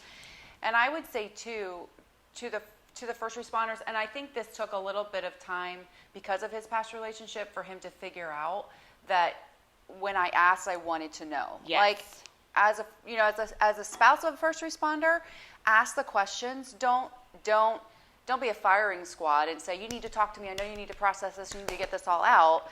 Ask those little questions. But also as a first responder, when your spouse or your partner or your significant other is asking you, open up. Like they might be able to handle more of that than you think they can. Yes. And there might be certain things that you can share with your spouse or your significant other that you wouldn't share with anyone else because that's your best friend, your person. There's probably things that Jeremy would share with Sam because he understands them that he wouldn't share with me. So there might need to be a couple of people, but probably more details. I would probably share more details with somebody who's in the field. But I think the other thing too is, and this is where it comes back to the first responder, you have a responsibility. I teach about this enough that I don't want to be hypocritical. So I really do share. I don't hold anything back because I'm careful what I share, but I make sure I share because I don't want her to have to dig. I don't want her to have to be a detective. She shouldn't have to do that. Your spouse or significant other shouldn't have to become a detective. That puts you at odds. That puts you as enemy combatants almost, where this is the detective trying to get information out of you. Don't make that happen. Allow yourself to share. Now, you as the first responder significant other have to be the one who accepts that and responds the right way. You can't be the firing squad, but you also have to respond the right way. And if you both do that start, you may not do it right the first time, but if you have an understanding that says, we're going to work at this, you can become a team, a cohesive unit, processing this together. And you've done a great job with that, and that's helped me do it. Well, I was going to say, too, and at the beginning, too, is a conversation of, I knew some of your coping skills just from knowing you for 25 years, but saying, okay, when you've had a bad shift, what are your coping skills? Yeah. And then if you say to me, hey, I need a 2-hour nap, I need to let you do that. It doesn't matter what else is going on.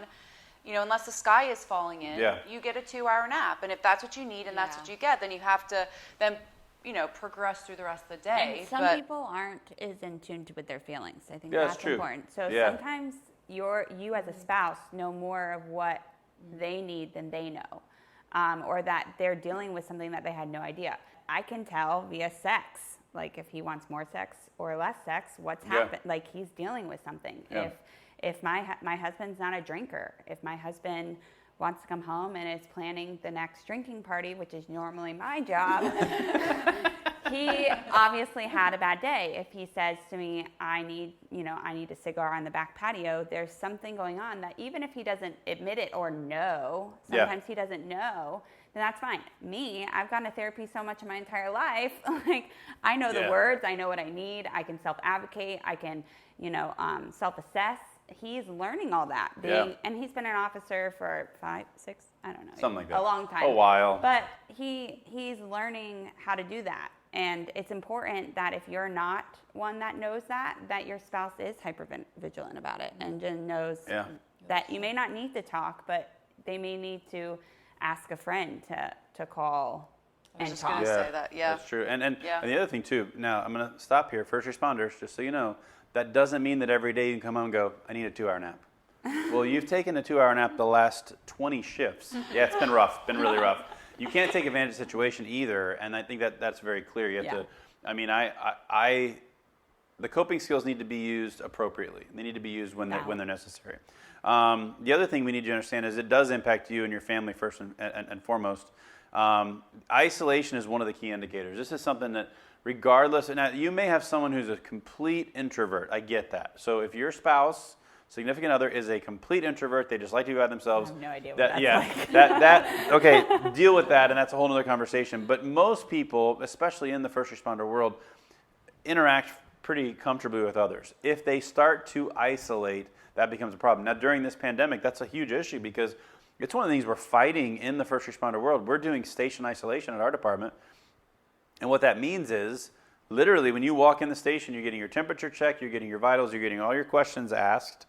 Then you're being handed a mask, and you have your N95 mask that you're using on shift, which we're actually working on trying to reuse to make sure we have enough and all that stuff. But in the station, if you were within 6 feet of other people, you are supposed to wear a mask. Well, that's awkward anyway. For first responders who literally live their life in that 24-hour shift, 12-hour shift for a firefighter specifically, around that kitchen table. And I know stations that eat breakfast, lunch, and dinner together, work out together. Some families do. Yeah, and that's why we talk about how tight firefighters are specifically, and how police officers have a different world. And it's funny. I used to joke with police officers about how they're always parked next to each other, and they're always in some parking lot. Well. And typically back to back, or like one's facing one way, one's facing the other. And typically it's because typically it's like a donut shop or something like that in the middle of the night. Well, you find out the reason is because they're the only thing that was open for a long time. That's why cops got the rap for having loving donuts all the time. But they're also facing the other way because they're watching each other's sixes, all that stuff. There's reasons for why we do what we do. But now we're in an isolation mode, and it's not comfortable for most firefighters. Well, it's not comfortable for police officers either, which means you need to be aware that if they're isolating at home, there's a sign, there's an indication they're not talking to you. They may just not like you, and you may be having some marital issues. That may be a whole other conversation. We could do a whole other class on that. That's we'll a do new some class. Yeah, that's a different one. But these are things to look at. And the last one here: limit demands on the firefighter in distress. Christy mentioned this earlier. Being able to, and I put firefighter here, but it covers cops as well, any first responder, and a healthcare worker for that matter. You have to be able to read the situation. You talked about that, and you're good about that. And actually, it's kind of funny for the first responder sometimes where you go, well, why isn't she involving me in this? Well, she might not be involving me in this because she's trying to protect me. Right. And I may not even know it. So once again, that's where we get to conversation, have communication about what's happening and why it's happening. Here's some of the key factors, just so first responder spouses know this. A lot of first responders have what they call estrangement from those not on the call. Like, it's hard for me to tell you all that happened on the fire the other night because you weren't there. I mean, I really haven't told you any details about it, right? I told you it was an apartment complex. That's it. There really wasn't more to it. And there wasn't a whole lot of salacious, amazing details to tell you anyway. But really, there's not. Now, the next shift, I'm back on shift tomorrow. When I go back there, I will be talking to the station that ran the call, because that's one of the stations I go to every day.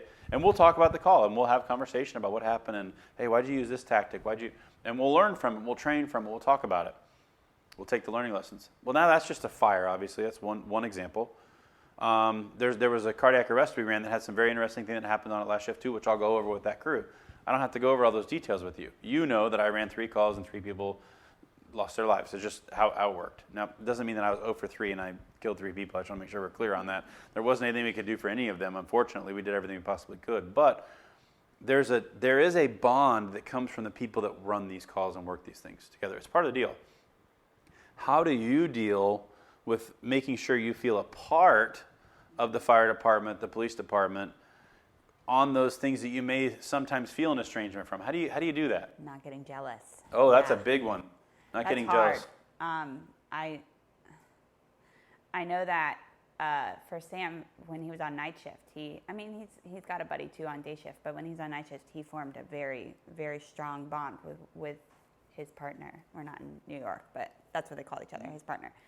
And you know, he'd get home from a long shift, be up for maybe 3 hours before the next shift, and be on the phone with them. And I was frustrated because I'm like, wait, you're up for 4 hours before you go back to work. You're going to see them. Why can't you just talk to them there? Well, cops aren't like firefighters. They're not in the station together. So if they may not see each other until they're on a call, and they're not going to talk about the call from there. Or even from people that aren't on his shift, it's easier, like you said, for them to talk to other cops or whatever they can use, or firefighters, because they can use their language. They know, even if they weren't on the call, what's going on throughout the county and what's not. So it's hard as a spouse not to get jealous. Like, wait, why didn't you tell me that you did that? Like, why didn't you do this? So it's important, I guess, for me to ask questions that I actually want answers to. Yeah. Don't ask the questions that you don't want answers to. That's a good point. And then to know that they love you, but that it's the same as if I'm going to go out on girls' night with Christy, and this is the way I explain it to other spouses of first responders. If I'm going to go out on girls' night with Christy, you may know where we went, what we did, and who we were with, but you didn't know what I drank that night. Right. You don't know what I ate for dinner.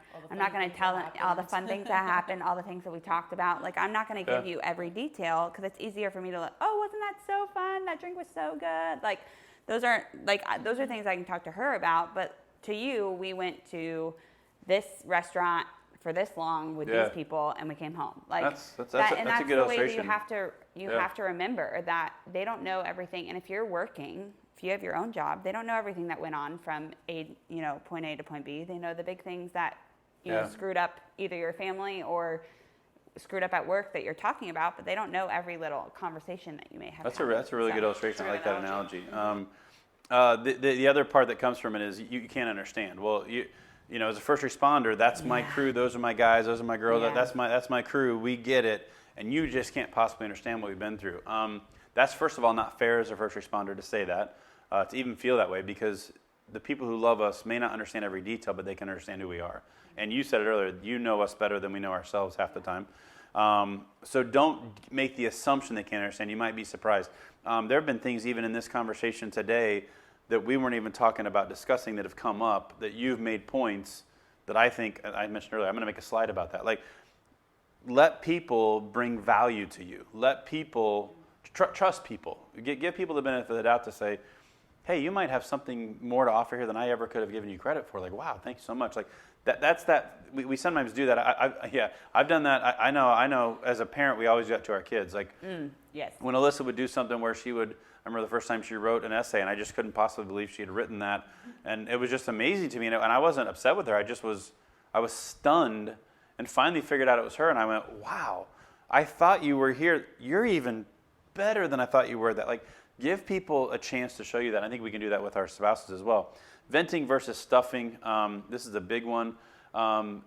Christy, you and I have talked about before about the fact that there are days where I need to kind of just vent it out, and there are days I don't want to. You and I have a relationship that allows us to have those conversations because you are not the most sympathetic person in the world or compassionate person in the world, no offense, but like if I get hurt, the response typically would be, hold on, careful what you say here, we're on video. Like if I actually got hurt, the response would not be, oh, come here, which is not your personality, so it's not a bad thing, but she's not the person that's going to come over, oh, let me look at it, let me make sure it's okay. I am not a coddler. Right. I am I'm empathetic, and I would say I'm a fixer. So if, when you come to me with an issue, I'm the one that ends up helping. I mean, we kind of went through this with our friendship. Yeah. I'm the one that helps you process. I ask the hard questions. I want to know how you feel. I want to say, okay, here's where we are. Let's process all of that. And then how do we get to the next step? How do we fix it? How do we move on? Okay, you hurt yourself. Are you okay? Let's get to the hospital. Let's do what we need to do. I'm pretty sure that I have a hernia right here, right now, that actually puffs out every time that I do a push-up. I did not tell you not to go. I said, don't complain about it. Let's go to the clinic and figure it out. Like, why are we talking about it still? Nah, it just looks like a little weak area of the stomach. I think it'll be fine. It's just where the ligaments separate. The ligaments separate? What? I don't think they separate there. So every time it comes, I look at it and I go, well, okay, I think I'll be fine. She is sympathetic to her favorites. Yeah, there it is. It is important to know the personality of your significant other. It's important to know how they work. If I was somebody who wanted to be coddled, that would frustrate me. I'd be like, why does she not care? I don't need to be coddled. I don't want to be. And the fact that we've talked about it helps me understand where she's at, and the fact that she's going to do what needs to be done. But in my defense, a day like yesterday. In my defense. So I didn't coddle you yesterday, but I know who you are, and I'm very attentive to. Oh, are you? This is life. We have to move through the day. You're exhausted. Right. I'm not going to coddle that, but I want to make sure you. I intentionally want to make sure you have what you need. Which takes us to the next point: sex. So, no, just kidding. It wasn't a transition. I just want to throw it up there. I put ... because you mentioned it earlier. Yeah. This is huge for those of you who have a physical relationship with a first responder. Need to understand that this is something that can be watched and evaluated for changes as well. You mentioned it. Use it for your advantage. Hey. No, not like that. Unbelievable. Unbelievable. I'm so sorry to all first responders out there. But my husband is not Jeremy. Jeremy is in tune with his feelings, can tell you what he needs, what he doesn't need, doesn't really want to be coddled. My husband isn't like that. He's the cuddly one.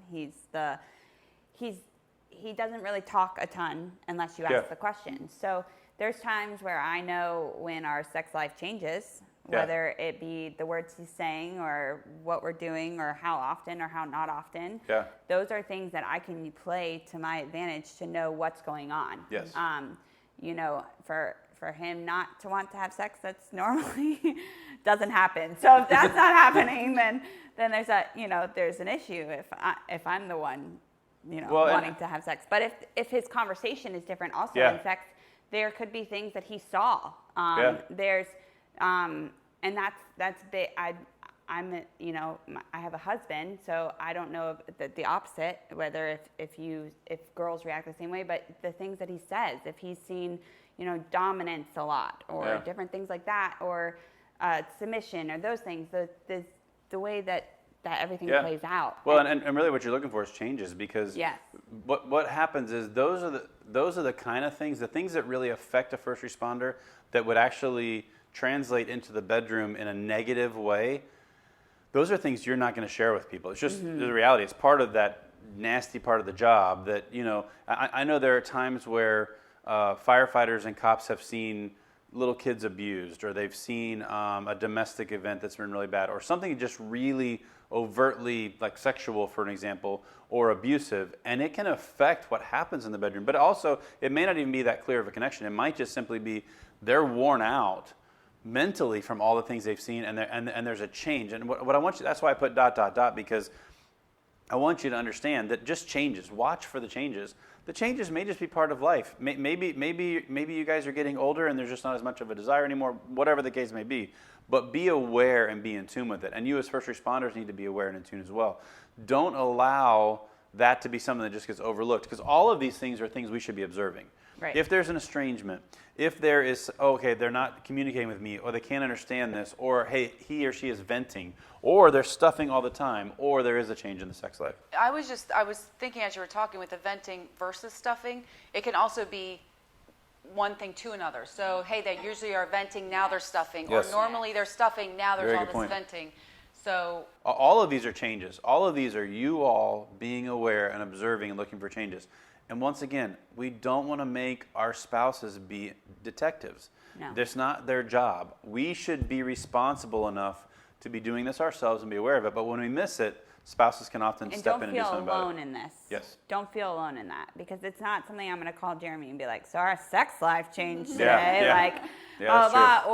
or sometimes your spouse will share calls and details that they wouldn't share with other people. And so you feel like you can't talk to anyone. Yeah. So just know you're not alone in that, and to find someone Yeah. that you're able to connect with in that way. Like, I can call Chrissy or Jeremy and be like, so he just told me this, blah, blah, blah, blah, blah. Yeah. Like, I need to get it off my chest. And there's there. So you're Yeah. not alone. That's true.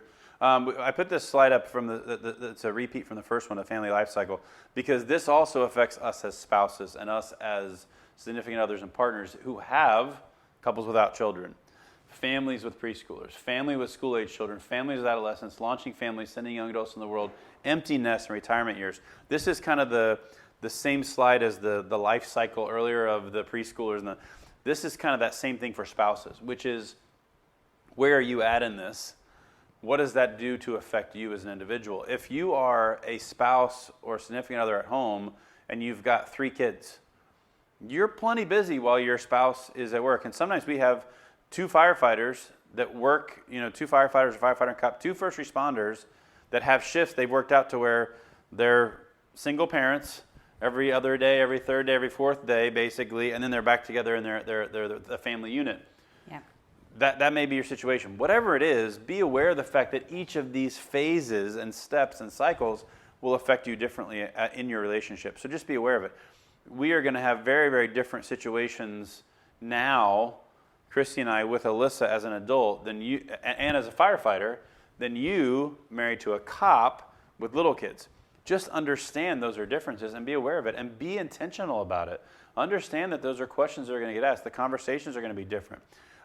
These cycles and these changes and these transitions need to be planned for. One of the things I talk to first responders and their spouses a lot about is coming to retirement years. There better be a plan. There better be something thought about. And I have conversations all the time where I talk to a firefighter, hey, you're retiring in a month. Yeah. And almost always the conversation is, yeah, it's bittersweet, which I get because they love the career, they're going to miss the career, but they're excited about their family. And I've had questions, hey, so what's next? I don't know. Well, I don't want to be the bearer of bad news, but in 30 days, you're leaving. So, and I've heard people say, I'm traveling. For the rest of your life, you're 60 years old, so for the next however many years, you're just going to travel. Like, and then I also have other people who have no plan except to just continue doing what they're doing. I'm going to get a job at the next fire department, the next police department, to be a chief or a sergeant at this location for the next 10 years. Okay, you have to have a plan. Figure out what that plan is, know what it is, and it's the same thing for each of these phases. We talk about the retirement years, but it's the same with all of them. You have to know, hey, that last kid is going away to college. There's going to be an empty nest. What does that look like for us? What does that change for us? Now, that spouse who's been at home with 3 kids is now at home with 2, and is now at home with 1, and is now at home with none. And you're gone for 24 hours. That's going to look way, way different. First of all, might get very, very expensive because that person might go, you know what? It's time to go play golf every day. Or it's time to go shop. It's time to go whatever the case may be. Or there's just, these are real conversations to have, and you have to plan for it. I mean, it's easy to talk about, well, how many kids are we going to have? Well, and she was laughing. She goes, 2. We're done at 2. We're done at 2. No more. But those are conversations we have about that. But then there's still transitionary times that happen. Well, yeah, from like young couple without kids, he was on nights. That was perfectly fine with me. I'm not a cuddler, so that's fine. And the nights that he was on were girl nights. Like, I'm going to go do my own thing. I'm going to have my own time. I'm going to, enjoy I that miss time. those. I know. You could put him back on nights. I know. But then when we had a baby, like when I was up, for the first half of the baby's life, when I was up all the time, that was great because he couldn't really help. He was worthless in the nipple department. But so I was up all night and he was up all night, so I could text him while I was up with the baby, no big deal. Then we got to teething and the hard nights where it's not just me, it could be him. And that was rough. There's plenty of shifts that I called him and I was like, this is not fair. Like, why do you get to leave at night? Like, why can't I leave at night? Like, I'll work nights, like, those things. But then when he transitioned to days, now all of a sudden I'm like, okay, do we put the baby in school the whole time? Because on nights we had 4 days off where you could have had the baby. Now all of a sudden we only have 2 in between. Yeah. What schools? Then now we move on. Like, how involved are you going to be? How is your schedule going to work out through each transition? Now with 2, who's going to watch who? Are you going to watch her on your days off? Do we need to put her in school earlier? Like, what does that look like? So. And I think the biggest, people hear me say it all the time, is communication. Yeah. This is all about communication. It's all about conversation. And if you don't do that, you're going to get behind the 8 ball. You're not going to know what's next. You're going to be surprised what comes because you haven't talked about it. You can't just avoid it and go, well, the next phase is coming. We'll figure it out. No, you have to have a plan for what that is. Right. The next one is how we view our partner. I see some more cop pictures for you. You like that? So, Sounds good. different stages will evoke different emotions. We talked about this with our kids, but now we talk about this with our spouses. Different stages are going to evoke different emotions. I mean, when the first responder is just starting out in the career, scared to death, I'm going to lose my job, I'm going to do something horrible, and then that next phase is, okay, now I'm studying for that first test. Okay, what's that look like? First promotion. Now, okay, I want to get on this different squad or this different group, or Sam's going through that right now with looking at different places he wants to try to be within the department, and I'm looking at possibilities within our department, and each of those things brings about different emotions. But the second thing kind of goes along with it: what draws us closer to our partner? And this is the conversation that we have to have. Is you need to know what draws you closer to your partner, and your partner needs to know what draws you closer to them as well. And I know Christy and I have talked about this before, but even this kind of goes back to that 5 love languages, the book by Smalley, about how do you accept and receive and give love, and how do you do that with a first responder with this part to be able to know how do I draw close to them, how do I communicate that to them? Well, I think it is understanding your love language. I mean, I know for you it's physical touch and then it's quality time. So,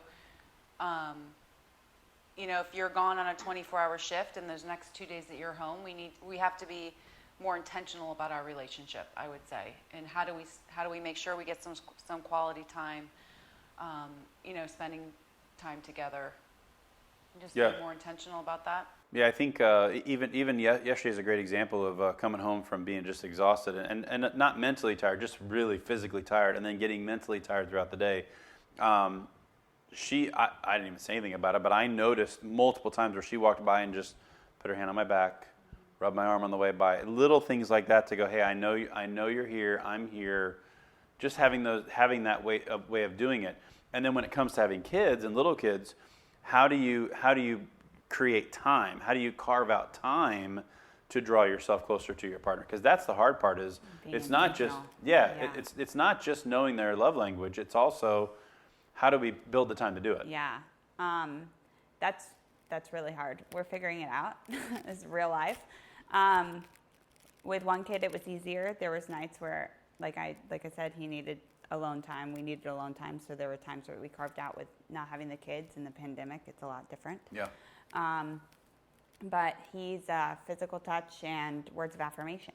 So there's a lot of time where I'm, sending him text messages, or he's, I'm words of affirmation also. So he's, sending me the same thing, asking him how he is, but carving out time to be able to, cuddle on that couch when I want to go to bed because I know the baby's going to be waking up in 4 hours or in 3 hours, and this is my sleeping time, and sacrificing that for him, or vice versa when he wants to just, go to bed and chill, and I'm like, wait, where's our time together? Like, where are you going to be? Or he wants to see the kids, but he knows that we need time together to be alone, sacrificing that both ways. And that's knowing what draws you closer is important. And the second one is just as important, what pushes you apart. Yeah. This is huge because this can become, not for any of you that are watching, I'm sure, but this can become weapons, because you can go, oh, well, this pushes them apart. Bye. Here we go. Let me throw this little weapon, this little bullet out there to try to get them out of the way. And if I hurt them, if I push them apart, they'll give me some time and some space. So be aware of what pushes your partner away, what draws them closer, and then use those things to constantly be on the positive. Bring them closer. Do what you can, and find the things that really bother your partner and avoid them. Like try to avoid the things that are bothering your partner. I know we joke about this. We joke about this all the time because I'm somebody who's constantly being sarcastic and constantly just making jokes and stuff. And there are moments where I realize, okay, she's done. She's over it. Her comment is, I'm not funny that day. Not possible. But I know those are the days where I have to go, hey, this may not be the time. And so I have to be aware of that and be, okay, how do I draw closer again? And then the last thing is what makes us proud. We had this question with the kids, and we talked about those moments where, they're potty training or they're accomplishing something big or they're making a future for themselves. This is really a big one for first responders and their spouses, because what makes us as first responders proud might be very, very different than what makes a spouse proud. And so kind of talk about that a little bit, because I know for us it's, I got on this promotional roster, or I made a save, or whatever the case may be. And for you, it might be very different. You want to talk about that a little bit? So for Sam, the exact same. Like, he's like, wait, I missed that promotion, or I got that promotion, or I got on this shift and I didn't get on that one. So those are the things that make him proud or upset, depending on himself. For me, it's, wow, you came home from shift and you took over the kids, or wow, you got me cookies on the way home because I love food and gifts, and you thought of me on the way home. That's huge. Yeah. Or I'm proud of you for being a dad in that moment, and even though you were on your way to a call, answering that phone call from your daughter, because that makes me proud. Or how hard you worked. Who cares that you didn't get the promotion, but you worked so hard and you made all these connections. I think it's important as a spouse, especially when you say what makes us proud, that you call it out on each other, because there's times where your spouse at any point will feel so upset at himself or herself, and vice versa, they're not. That's actually what made you proud. I yelled at my kids a whole ton yesterday, and I called him crying, and he told me, this is what makes me proud, is that they're still alive and that you're driving. You're driving because that's what you need, and you called me. And vice versa, I was like, wow, that makes me proud that you got up and worked out and are going to, got up early and worked out and went to shift, so that way you could be there with your kids, and that you value and carve out time to lay down with your daughter before bed. That's what makes me proud. I was going to say, I would probably say the similar things. I think part of it is because I tend to be always moving and very motivated. It makes it's not even the promotions, but the wanting to continue and improve yourself, and working a 24-hour shift and then coming home and jumping into whatever I need, whatever Alyssa needs. I think too, even just knowing you and knowing that ultimately the job is huge to you, but that you put Alyssa and I before that job. I think it's more the tendency of men and maybe first responders in general, but to find your identity in your job. When you say to a man, what do? Their first response is their job, their position. If you say to a woman, what do? It's usually family-oriented, relationship-oriented, something to do with their children. So I think, it makes me proud when you talk about the fact that your family comes first, and the job, not that the job's extremely important, but ultimately your family comes first. Yeah, and I think that's the perspective we're trying to build, is that if we view ourselves, and I say this almost every time I teach, so it probably sounds like a broken record, but if we view ourselves as human who happen to be in this other role, we're going to be much more happy. We're going to be much, much more successful. We will have opportunities to be proud, because we're not going, well, I am a firefighter, I'm a cop, oh yeah, I'm also a mother, a father, a brother. No, I'm a human, I am a person, I am all these other things, these relationships, and my job happens to be this, which I love, and it's great, it's good, but if I lost it tomorrow, I still have all of this. I think that's what we have to get that perspective on as first responders, and as spouses, you help that by making the environment that we all work together in, positive. We work together. We talk. We're a team here because we're a team at the station anyway. Let's be a team here. And I think that's how we start to change that conversation. And you viewing us that way and helping us understand and seeing you viewing us the right way helps us view ourselves the right way too. And calling out what they are more than that.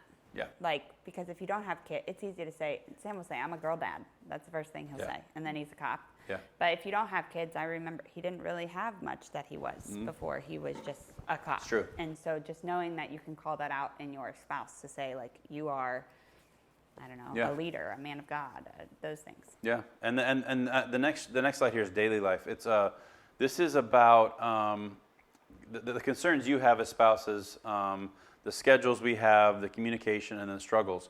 I put this picture up, Rodeman, Lansing, Michigan. Rodeman was a firefighter who was on Fill the Boot. They're out there doing their Fill the Boot thing, just like, normal day, not even a dangerous situation out there, and was hit and killed by a driver. And from my understanding, intentionally hit and killed by somebody who just lost their mind and went crazy. But it killed that day. So what it did to him, what it did to his family. I've talked to a lot of the people up there at that department who just love and adore him, who have struggled since then. I got a bracelet that I wear that has his name on it that I wear occasionally. And it's just a reminder of the fact that it's not just the big, overwhelming things that you guys worry about. It's your husband's making traffic stops. It's a daily thing. No, not right now, he's not. By the way, if you want to speed, right now is the time to speed because no cop wants to stop you right now. I've talked to all of them. They're like, I don't want to get near those people. They might have the Rona. They might have it. Got that Rona? But those concerns that just come from the day, I mean, he was out doing MTA boot drive. He wasn't doing anything dangerous. And those concerns of every day Christine and I talked about before, she knows that at least 3-4 times a shift, I'm driving really fast somewhere because I have to. And I'm driving with license almost as fast as Jess drives on a regular basis, which is a whole another conversation because I saw the way she was looking at me and I'm like, she's like, you don't drive that fast. I drive fast. But those concerns of just the daily, just the daily regular stuff, right? Well, and you being woken up out of a deep sleep to run to a call. I mean, I know in the middle of the night if I have to get up to go to the bathroom, like I'm barely with it enough, when you wake up in that almost like a drunk stupor and you are climbing in a truck and driving 90 miles an hour, like that is not, it's not safe. So, and we're trained for it, but it's still a concern. And I don't think about that often, but if I really sit and mull over those things, like those are concerns. Yeah. Sam and I talk about complacency a lot. That's one of our biggest concerns is that, and he'll remind me sometimes and I'll remind him, but, watch your six, don't get complacent, don't get in a routine. Those are the things that I remind him about. And then he just that he reminds me about. And then also, with overtime and those things, when you just shared that story, those are things that we don't think about, that's a safety issue. When he goes and says he's picking up an overtime shift at a hospital, and I'm like, cool, you'll be on. I can call you all day, you're watching movies, you're not doing anything, you're just sitting there. And then, he'll come home exhausted and he's like, no, let me just tell you, this is a big deal. There are safety issues. This is why I'm here. Yeah. And just remembering that. Yeah.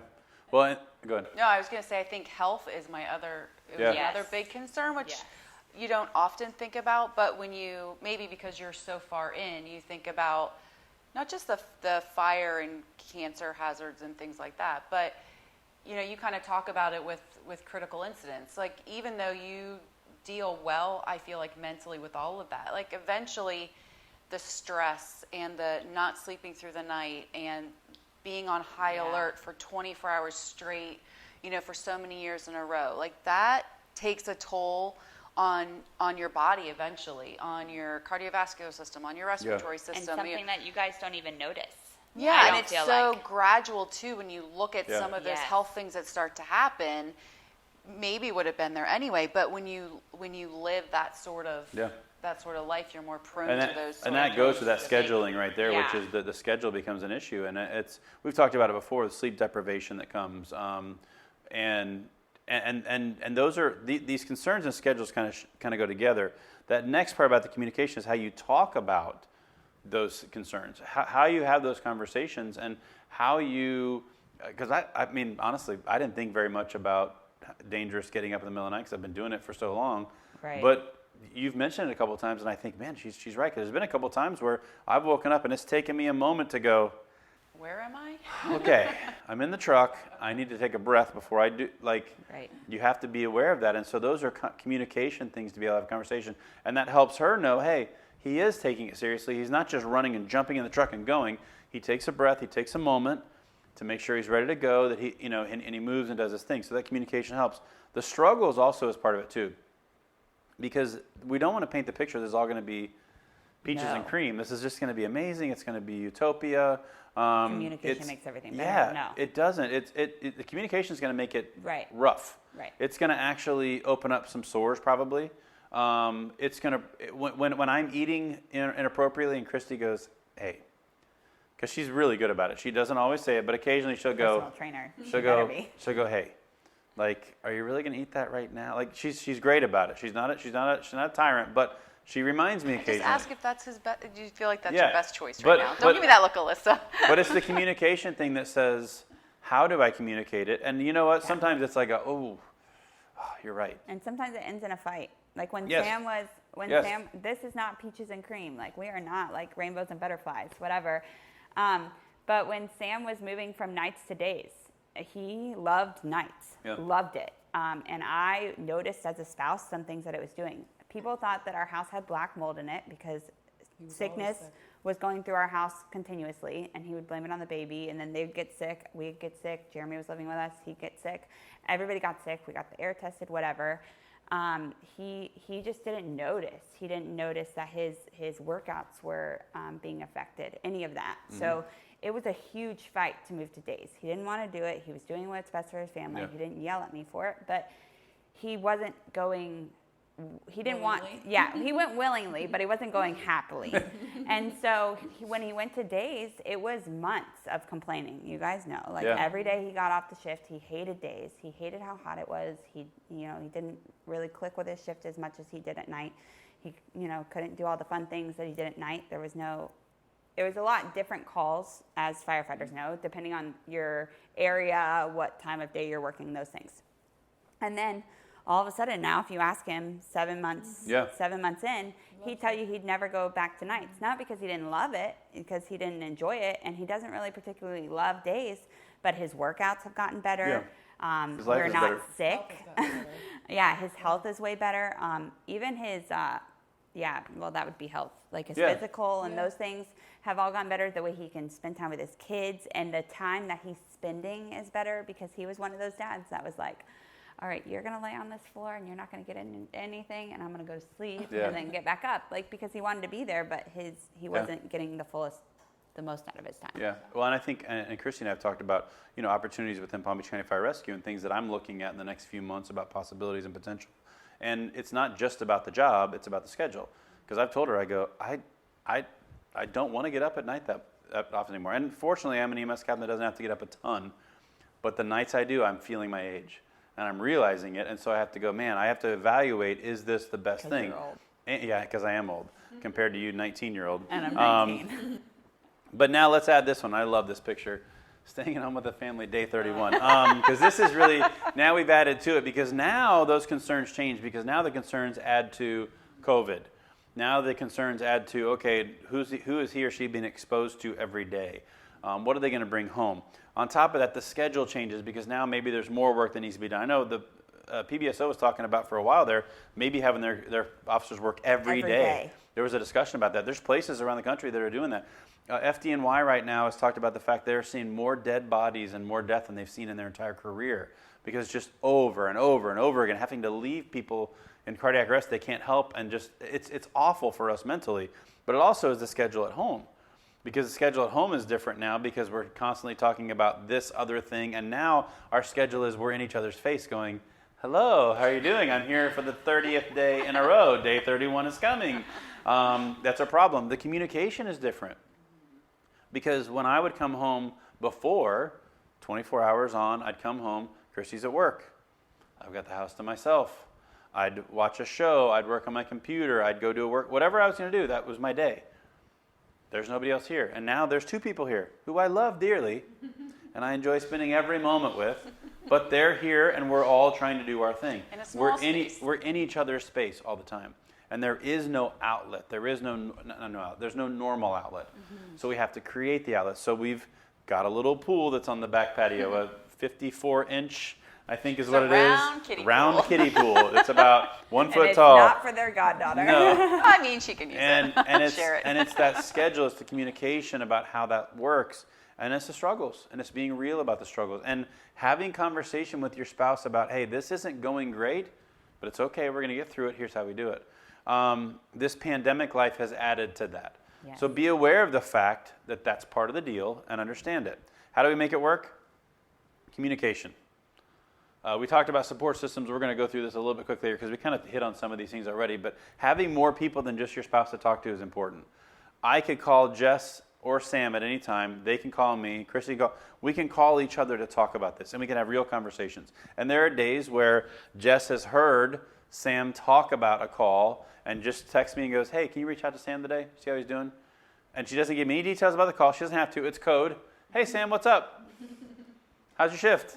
And he knows, he's not an idiot, what happened. But it's kind of the little code to kind of have these conversations. And I've had people reach out to me to check on me before. And I know it's gone through a channel of circumstances or people who have checked on us. Support system's huge. We can't try to do it ourselves. The other thing is plans. We have to have a plan for how we're going to deal with this. Your plan is different than mine. My plan is different than yours. Have a plan. Work it out. And determination. We have to be determined. This is not easy. Would you also, other than how fortunate you both feel to be married to us? It's a choice. It's a choice. And it's a daily choice. And the determination is there. And there are benefits to being married to a first responder. They're great. There are some. Yeah. But there's also some real down things as well. Yeah. So understanding that and being determined. And the last thing I put here is the same thing as the kid one, flexibility. And this goes for first responders and our spouses. We have to be flexible. We have to be able to adjust on the fly. We do it at work all the time. We need to be able to do it at home. And you all have to be able to adjust to us. We have to communicate. It can't be a one-way street. We have to have conversation about it. We have to communicate about it. Strong relationships do help, right? And not just with each other, with others outside of there. Support networks are important. We talked about that. You can help or you can hurt. And this goes for my firefighters, my cops, military personnel, and our spouses, our significant others. Each person has a choice. We can choose to help this situation or hurt this situation, depending on how we react to everything we face.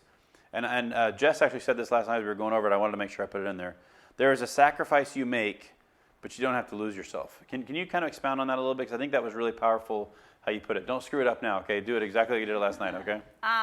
I think that there was a point in Sam's shifts that we made it all about him. I changed my schedule to him.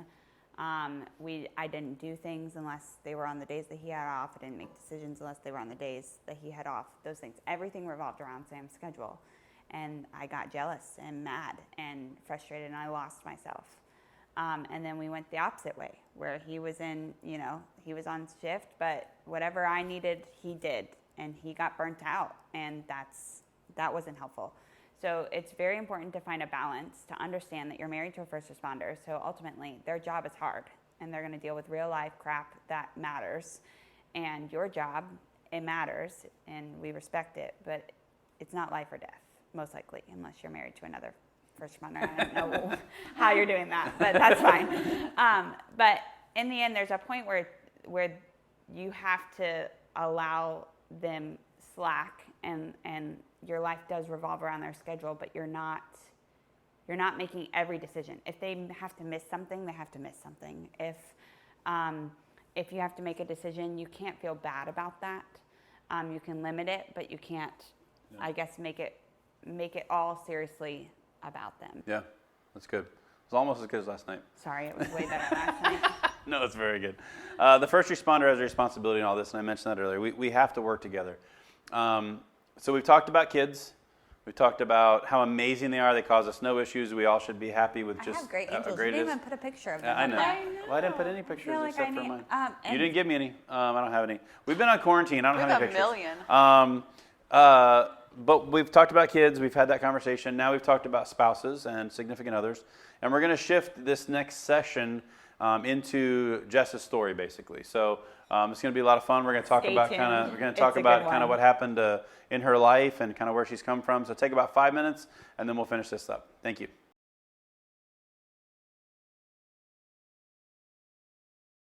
All right, we are back. We finished our second break. We got this. We're good. One more. We're going to jump into the last session that I know Jess is very nervous about. Can you put your fan a little bit? Is way? the fan hitting you? There you go. Is it too much? I thought. No, it's good now. My feet are sweaty, so sorry. I was like. All right. Sorry. Keep going. I was just told I can't put the fan forward or up because it blows on my mic, so I'm good like this right here. It's good. It's good. Oh, there we go. It's closer. I like it. There we go. All right. See, we have these prop people that are around here. It's actually Alyssa just crawling. We have less than 10 people in this house. Yeah, it's true. We're practicing. Alyssa's doing all of it. Social distancing. She's the Really, camera Alyssa person, and Christy. audio, visual, grip, all the And different 2 people. cats. So, all right. So here we go. Session 3 of today: living with and surviving PTSD. This picture is very important to me. This is actually Bryce and Christine as well. That I showed you the family earlier. Christine is the sister of Mark Rice, who had passed away, and that's her Mark's brother-in-law, Bryce. And this is our 9/11 stair climb in Red Rocks, the year after Mark passed. Powerful moment. It was kind of a way for us to bond, I guess there may not be a better term than that. One of the last things Mark did before he passed away was the 9/11 stair climb the year before, so it was almost a year later. And for all of us, probably I think 7 or 8 people out there that flew out to Colorado and put our gear on and just walked. And Bryce actually carried that hose pack on top of his SCBA, which I was amazed already that he was doing it, much less to add that to it. And we did the full climb. It's a lot of climbing, and that elevation will kill you out there. That is disastrous. We spent a lot of time just encouraging each other. In fact, it was interesting because it's 9 trips around that up and down, which equals the full all the flights of the World Trade Center. And so we're getting to the last one, and somebody, I don't remember who it was, says, "We're going to do one more for Mark." And I went, "Oh no." I was exhausted. I was beat. I actually had a broken foot. I was wearing a boot. It was a really nasty. I had some torn ligaments in my foot, and so I was trying to just make it through. And I'm like, "We're going to do another one." So we got back to that starting point. I go, "I think we should all pray." They're like, "Yeah," and I go, "Yes." So these guys laugh later. I go, "By the way, the prayer was for all of us and for Mark, but it was really just so I could catch my breath." And we cried a little bit during that prayer, and we did one more, and we all had the energy that just came out of nowhere for that last one. But that's part of what this whole living with and surviving PTSD is finding moments, finding motivation, finding help. So that's one of the reasons I put that picture there. But I want to show you what PTSD is. And for those of you who are instructors, you're never supposed to put this many words on a slide. So I know that, so don't tell me that. But this is important information. So I wanted to just kind of read it because it's this misnomer. It's a buzzword. It's an acronym that we kind of throw out there, and everybody goes, "I don't really know what it is." So this is from the DSM-5. And the terminology says older than 6 years of age and 4 clusters of symptoms. The first one is re-experiencing the event. That's memories, traumatic nightmares, dissociative reactions. Then the alterations in arousal. So it's aggressive, reckless, self-destructive, things like that. Avoidance, and then negative alterations in cognition. So these are the 4 things. That look familiar to you, Jess? Any of those 4 things? That's my life. So any of those 4 things can happen. But then the last part that I didn't put on there, because it was a lot of words there, was it has to be for 30 days and cause a problem in functioning, occupational functioning, relationship functioning, all those things. So these 4 things, any of them coming along, are the way that it basically manifests itself in someone's life. So let's understand that first of all. So you can't say, "Well, I had a really bad experience, and every time I walk by that place, I have PTSD." Well, what do you mean? It just brings PTSD. Well, I don't know if you know what PTSD is or not then. Because I know I've had there's an experience I had at work that was very, very difficult with my job, and some things that happened to me that were, they just were difficult, I guess I would say, with some people that I felt like just handled things wrong. And I walked into that same location about a year later, and somebody goes, "Are you having PTSD?" I'm like, Well, yeah, kind of. Yeah. I'm having PTSD. I've kind of laughed about it because I'm not, but it was just more of a reminder of what took place, not a true PTSD moment. Whereas PTSD is these things, like this is what's happening, and you were having difficulty functioning because of something or someone or a place or location triggering you into that. So I want to make sure we're clear on what that is first. We want to talk about how PTSD affects you initially.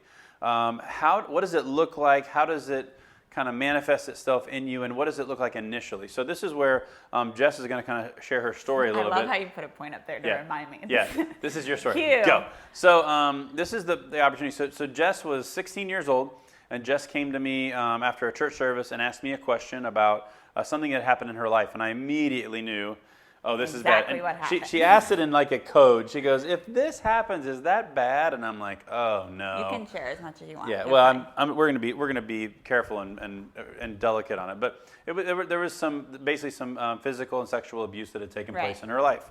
But she didn't ask it like that. The way she asked it was, would this be appropriate? Like it was this kind of, it was a. If your daughter was, Yeah. if this was happening with your daughter, would you think it was inappropriate? Yeah, that was basically what happened, and I just went, oh, and I'm looking at her and I'm thinking, oh no. And then my initial thought was somebody that I work with here at the church. Unfortunately, it was not the case at all. It was nobody that I was associated with. But we found out. So immediately, I'm on the phone with the cops. Well, not immediately, because you didn't tell me what had happened. She was very, very vague. So I had to work for about a week to kind of get her to share what had taken place. Used her life group leader to help. Kind of got it all worked out. Which, by the way, when you're dealing with someone that's especially a minor, you have to really, you may have to dig a little bit, but and you may have to kind of be mean about it a little bit. But she was not happy with me. He was very mean. But we got her to finally share information, kind of what happened and who was involved and all that stuff. Got a hold of the cops right away. Then got a hold of her parents, had some very, very difficult conversations, and then started walking through. Now, immediately once cops are involved, you're not able to really do a whole lot, and she's dealing with an attorney, she's dealing with the individual, the accused person, she's dealing with the cops themselves, and kind of tell us about what the initial, I guess, emotions before you even know what PTSD is, like, because you've already experienced it, and you don't even know it's something you're dealing with. Right. So in that moment, what brought me to talking to Jeremy was that I wasn't sleeping. I was having some really bad nightmares. I wasn't sleeping. I wasn't able to really function at school. Those things. So, and it wasn't completely noticeable. My parents didn't. My parents didn't notice that I wasn't functioning at school. My parents didn't notice I wasn't sleeping. And I want to interrupt you. Her dad had actually reached out to me about 2 or 3 weeks before and said, "Hey, Jess is just like there's something off, and I don't know what it is. Can you just check?" Yeah. And so I didn't know Jess as that soon as well. I said something, you were Yeah. like, So I was but even after that, so think about parents who think something's off but don't know what it is.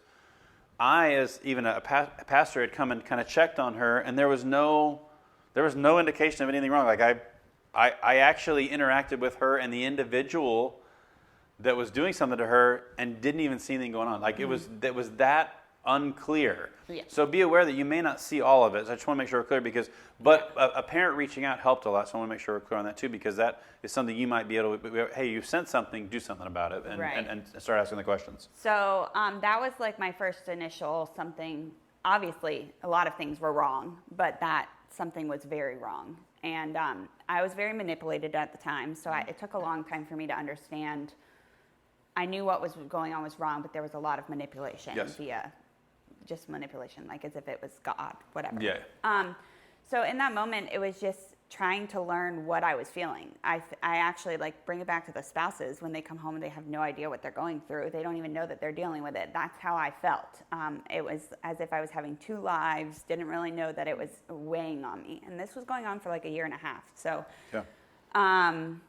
So once we got the cops involved in those things, it's a whirlwind. At that point, you're like, oh shoot, like this is going on, and you're kind of like half-brained. You're not really thinking. Yeah. Everybody's telling you all these things. They're like worried that you're going through PTSD. They're worried that you're mentally insane. They're worried about all these things, and you don't really know what to do. So I felt like in that moment is when I first started to experience like the acting out and the different things, like putting myself in harm's way, because if you're telling me I was in such harm's way during all of this, and I didn't even remember half the crap that had happened. If you're telling me I'm in danger through all of this, then I'm going to put myself in my own danger. So that was like a lot that had gone through with walking with the cops and the lawyers and those things. And we were in trial for about a year. And during that year, I almost didn't graduate high school. Yeah. I started smoking. I started drinking. I was in counseling, but I would skip my counseling appointments. All the things. I dropped out of my sports. Actually, I only had one outlet, football. And so I played that. But other than that... Flag football. I watched her play. It was actually pretty impressive. I would not have played with her. She scared me a little bit. But, I mean, she's only 19 now, like we talked about earlier. So this was like a year ago. Oh, yeah. We've got a lot of years in between there. But it was different. It was difficult. And I remember the first time I had heard the word PTSD was when my counselor really talked about it and was like, what do you think about this? Like, these are the things that you're exhibiting. My parents really worried, at that point, now being a parent, I get it. Because I would be like, I just want to know. And my parents were only finding out what was going through media and the police reports. So that was another thing. I thought I was fine, thought I was good, told the police a totally fake story. Not fake story, but not the whole story. Minimal story of what I remembered, because my mind was already in PTSD mode. My mind had already shut off so many things that I knew it happened, but I didn't allow it to affect me. A lot of the times when you guys go into calls, you can say like, I saw this, but you don't remember every specific detail. Yeah. So what the cops were hearing, or what the cops had, what my parents were hearing, what you guys were hearing, all those things, when initially you had no idea what had gone on or what was going on in my brain. It was bad enough to that know everybody it was knew bad. It was wrong and it was illegal, it was immoral, all those things, but it wasn't to the level until you started sharing later. And we're going to talk about that in a moment. Before we get there, like, one of the things that I remember you talking about that was really kind of unique that you never think about is, okay, she's a minor. And so, like, in the courtroom. Oh, yeah. Like, I remember they were describing what you were wearing, right? So as a minor, the first thing I was told when the whole police report happened was my lawyer sat me down and read to me exactly what was going to be filed, what they said, what happened, because as a minor, you don't write it out. I don't think you do. I don't remember. But you do a lot of sessions and they write it all out. So they block out your name, and she read it, and I'm like, okay, well, people are going to know who I am. And she goes, nobody gets this. Nobody can see this. This is only for, the police department, the detectives, etc., in the courtroom. After that conversation, I went home, went to bed. I went home, went to the store, came back from the store, and my phone started blowing up. I had no idea what happened. I had come out of church that day. I went to the store, went to church, come out of church that day, and I had missed calls from everyone. The amount of details that they had shared in the report that the news reporters had gotten, everybody knew it was me. It was enough information, yeah. And not everyone. I still went to school and people were talking about the story. I mean, think about high school. You're walking around and people are like, oh my gosh, did you hear this happen? And you're having to be like, oh yeah, that's really screwed up. And you're like, shoot, that's me. Like, you have no idea. And teachers, there were specific teachers that my parents knew that they had told. And those teachers knew that I was standing in the hallway listening to this as they're walking. And so that was hard. But having to get on the phone and what do you say? Yeah. Like, and getting asked so many questions that I don't even know how to answer. Like, why didn't you tell me? I thought we were friends. Like, I knew this was going on. You're just as wrong as he is. You have the people that are, on one side saying that there was nothing wrong, other side saying there was everything wrong, another side saying I asked you specifically about this and you denied it. Yeah. Like, all of that going on and just trying to figure it out while still, as a child, you're supposed to be going to school, and that should be your only, like, winning the game and going to school should be your only, big deal. So that was probably the hardest and most eye-opening part of that. And then living in that of fear of who finds out, what's that going to do? I mean, at 16 years old, your image and what people think about you is everything. Yeah. So, and then on top of that, as a child, I didn't speak to my parents about it. Jeremy told my parents what happened, Yeah. or What I knew what happened, he yeah. had known had happened. My parents called the police, and the police were at my house when I came back from shopping with this leader in my life. So that way I didn't have to face my parents. My parents were the scariest part. I hadn't done anything wrong, but I had lied to them for a long time about Yeah. it. Specifically lied to them about it. And so that was the hardest part, is that now this article comes out, or multiple news stories, articles, and my mom, on one hand, is wanting to read all the things, recording all the things, hearing all the things, because I won't talk to her. And my dad, on the other hand, is going, I don't want any of it. And I'm in the middle going, I don't want you to read this. There Yeah. are specific details on there that, and praise the Lord, not all I didn't tell everything, because Yeah. that would have sucked. But there were specific details on there that you don't want your parents reading at 16. Yeah. It's just not, it's not something that you do. And so we couldn't get away from it.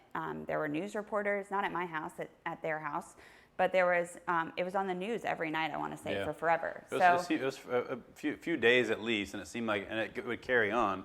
And I guess that's where you started to transition. But like you said, you barely graduated high school, and this is a smart girl, by the way. This is not somebody who would normally barely graduate, but you ended up going to college, kind of as an escape. Yeah, and I went in the midst of our trials. So Yeah. our normal trials for sexual abuse cases normally take 2 to 3 years. Mine took 11 months. That's how much evidence in not even knowing the whole story that they had against the perpetrator. And So I guess one of the details that we should mention is you were 15 and he was 32. Yeah. So just to be aware of, just kind of. So weird to think about now, because that's like almost my age.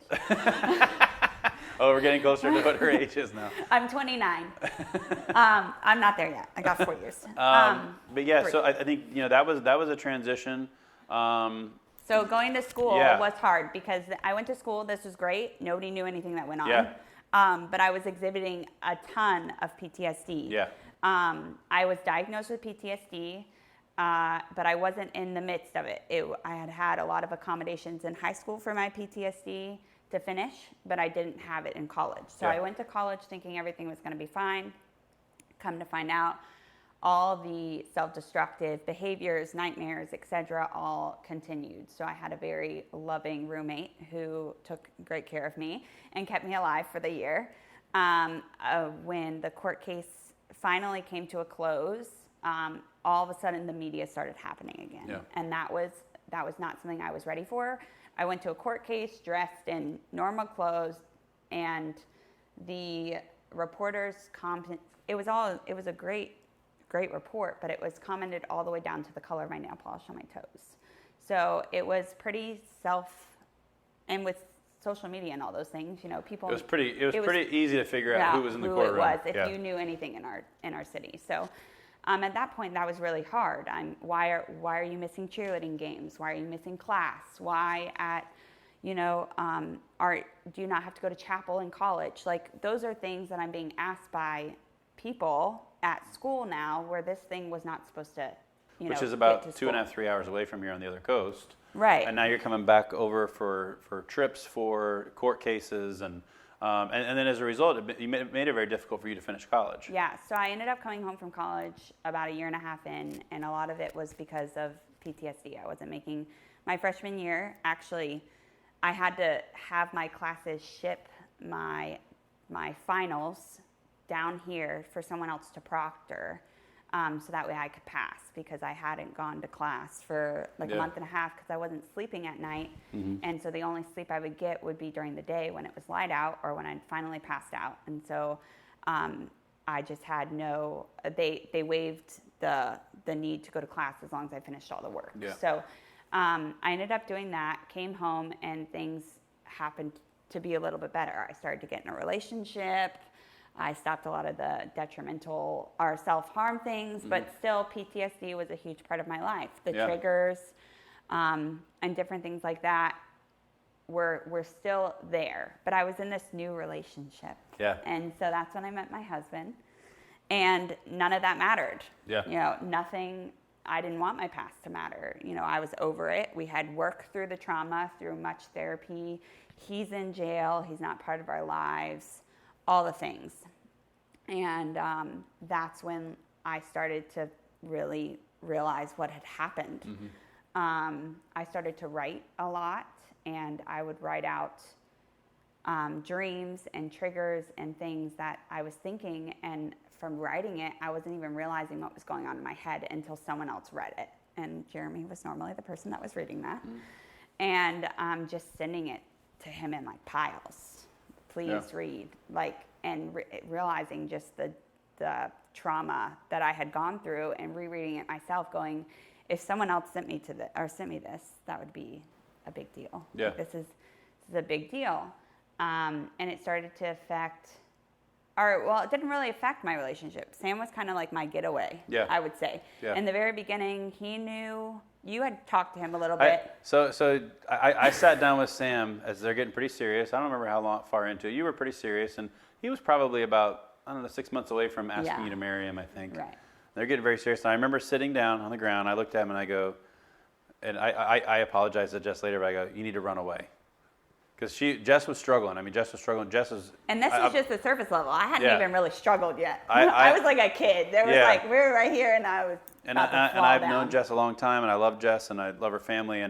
But I just looked at him and I go, I just don't think you are going to be able to deal with what is here and what is coming. And I think you probably should just go. And part of it was that whole, how bad do you want this? Let's see if he's really serious about it. But part of it was also very genuine, because it was the first experience I had with someone with PTSD. And the reason we're sharing this story with you right now is because we all are dealing with someone on some level here. Whether it's on a call and you are experiencing PTSD down the road from a call, which is very possible for us. They're saying actually right now, psychologists, psychiatrists are saying that one of the biggest concerns they have through this pandemic is the higher rate of PTSD that's going to be experienced by healthcare workers, just because of what they're experiencing and seeing. But not necessarily here in Florida as much, but getting into the New York area and what's been happening there, just the traumatic images and things they're facing. So that's part of the deal, is all of us have that and are facing it, but also you may be dealing with a family member who's struggling with something that has nothing to do with the fire service. And this has nothing to do with the fire service.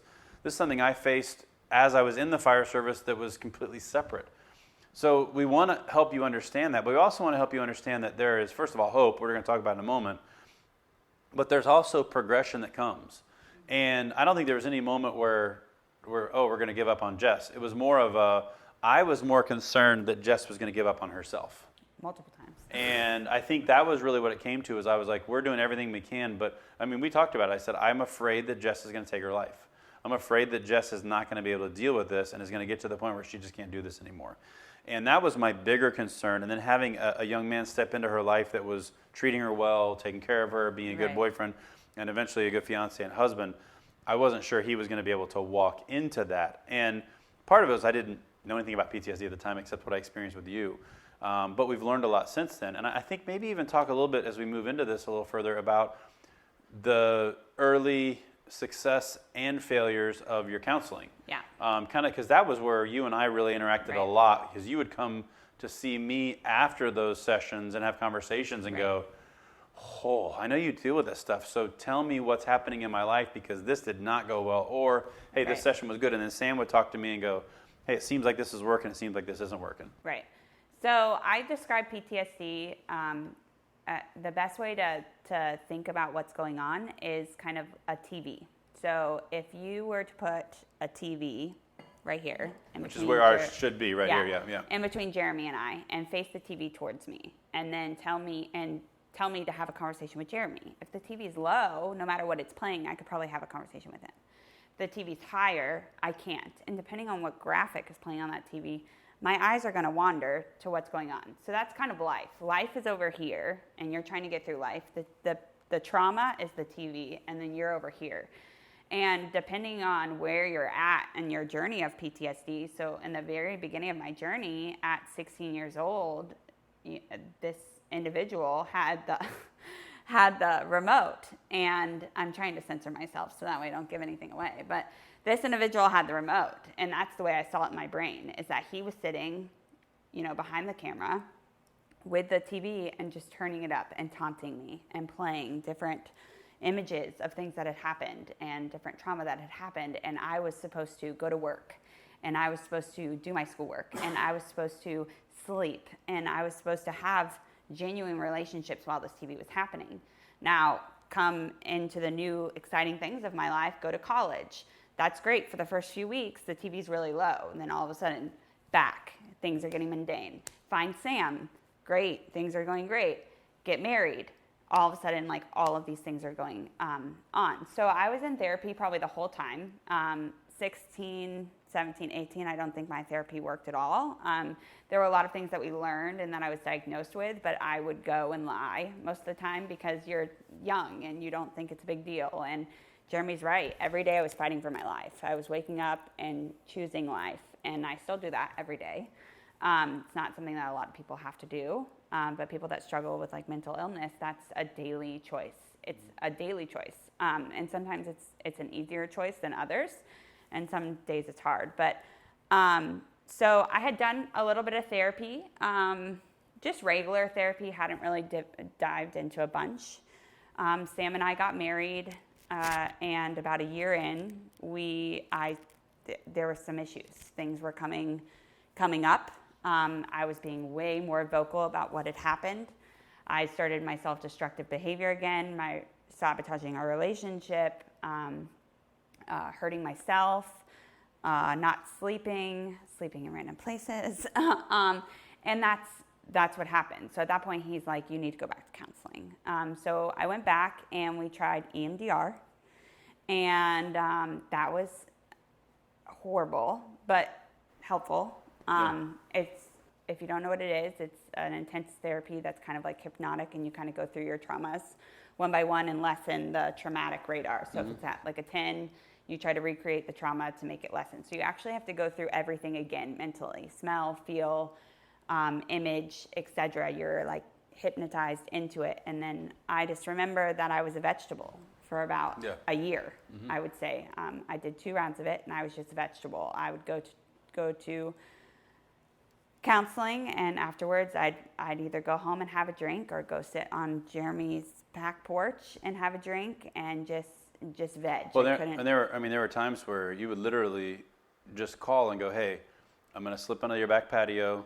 It was kind of a safe place for her to be, and so I'm going to slip on your back patio, and I'm going to go to sleep. And I didn't we wouldn't even see her. Like, I didn't want to talk. Some days I wanted to talk about it all. Some days I didn't want to talk at all. Some days I was physically sick. Some days I was perfectly fine and running marathons. I remember specifically, I realized how bad my terrors were because you had a friend over, I think, or something, and I was on the back patio. And I had a night terror and just screaming. Flailing and screaming, and I'm in the living room. And I stepped outside, and we had dealt with enough of this with you that I just walked over and I just kind of put my hand on her shoulder and I said, "Hey, Jess," kind of just startle you out of it, and kind of come back, and then you had to. And it just you started to see what you were really facing, right. and that's the I guess ugly side of this that the people who are dealing with it are dealing with their own stuff. It's the people on the outside who don't know what to do. Right, the support system. Yeah, the you support guys really system, take the hit because we don't communicate. Well, and you don't know what to do. You're going, okay, we care about this person. We want to see her be okay. I mean, here are the couches on the back patio. If that's where you feel comfortable, go ahead. But I don't know what else to do, really. Is there anything else? And you're just like, hey, this is all I need for right now. And on the opposite side, I have a husband waking up in the middle of the night wondering where I am. And knowing there was a lot of communication, but the spouse really took a hit on, he was just as exhausted as I was. And it was a determination to keep fighting that this was going to get to a better place. Yeah, we basically worked an agreement out, and I would just be like, hey, if she ends up here, she may not tell you because you're sleeping. She may just come, if she does, I'll text you. She's here in the. It probably seems bizarre to other people. It sounds wait, weird what's now. going If my on? daughter did that, I'd be like, what the heck are you doing? But it was one of those things where, hey, the back patio's open. You know, just walk in, and it was just where she felt comfortable, and it was where she felt safe. The issue is you as somebody not involved in this can't judge that.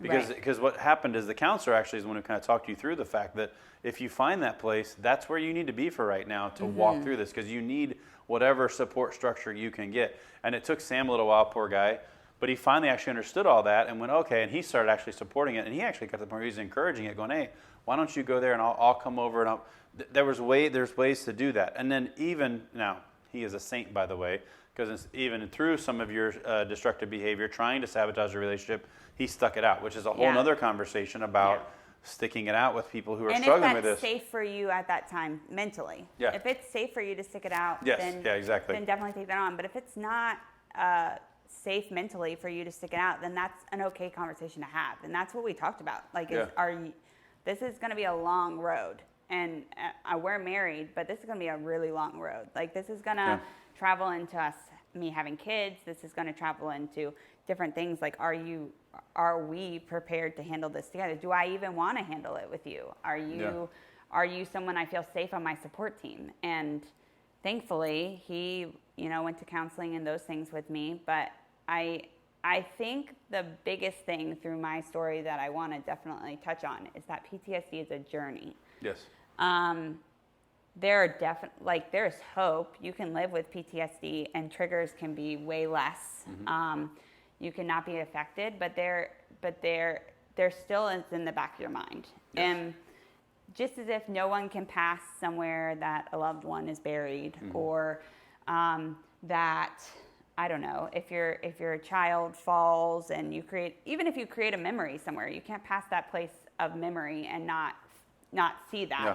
But there's a point where you can allow it to pass your mind, take it captive, and keep walking, and there's a point where you can't. And those points ebbs and flows, because there's points in my life where I'm fine, and Sam and I, walked past that journey of EMDR, we got to a good space, and then I had kids, and I realized, how do I save them from this? And who's allowed around them? And how do I not fear that this is happening to them all the time? They can't communicate, and having to walk myself through that. Or even seeing the individual, now that he's out of jail, like seeing him in a public place at somewhere that I felt completely safe at, and seeing him and having to walk through that and be like, crap, now you're, however many feet away from me, and I remember absolutely everything you did, and I realized all the lies that were said, and I still have to keep walking because I have a husband at home, or because I have to go to work in the morning. Mm-hmm. Like, those are things that real people are dealing with. I mean, fireworks with people that have been in the military, or you guys run calls all the time. You guys could have run a pediatric call, at that park, and now your family wants to go to that park for a party. Like, those are things that we have to be able to do. And there is hope that you can do that, but it's not, there's goods and bad days. Yeah. And I think that the word you hear is triggers. And it doesn't even have to be a PTSD situation, but there can be triggers that take you back to something. And I think that's where, as the counseling comes and as you get the help and you start to separate, as you said, separate the emotion from it a little bit. So you take I love that, take the radar down a little bit. I know I have a friend who was sharing a story that they had a really, really bad fire on Christmas, and everybody died. I mean, everybody died. And so, imagine Christmas Eve night and the entire family dies in a fire. Well, I guess, I don't know how much later it was, how much longer it was. He's with his wife and another couple at a cabin somewhere, and the lady lights a candle. And he goes, we're not lighting candles up here because you're in the middle of nowhere. And she goes, yeah, we are. And he looks at her and he goes, no, you're not. And his wife's like, come on. He goes, and she'd already lit like 3 or 4 candles, and he lost his mind, grabbed them all, took them out and threw them in the water. Lost his mind. He goes, we haven't hung out with that couple since that day. It's actually pretty funny. But his wife was like, what's the deal? So finally he said, the candles reminded me of that moment. It was the candles, I guess there was a Christmas tree in the cabin, something, and it took him right there, and it was a trigger. And he hadn't even thought about it in forever. That's what PTSD does, but that's also what triggers do to us with even just vicarious trauma, acute stress disorder, these other little pieces that are on the way to PTSD. And that's why I started with the first part of the journey, is the initial part. This is the part you kind of talked about a little bit, but we talked about how do you cope. It's not really a matter of how you cope. It's this. It's not pretty.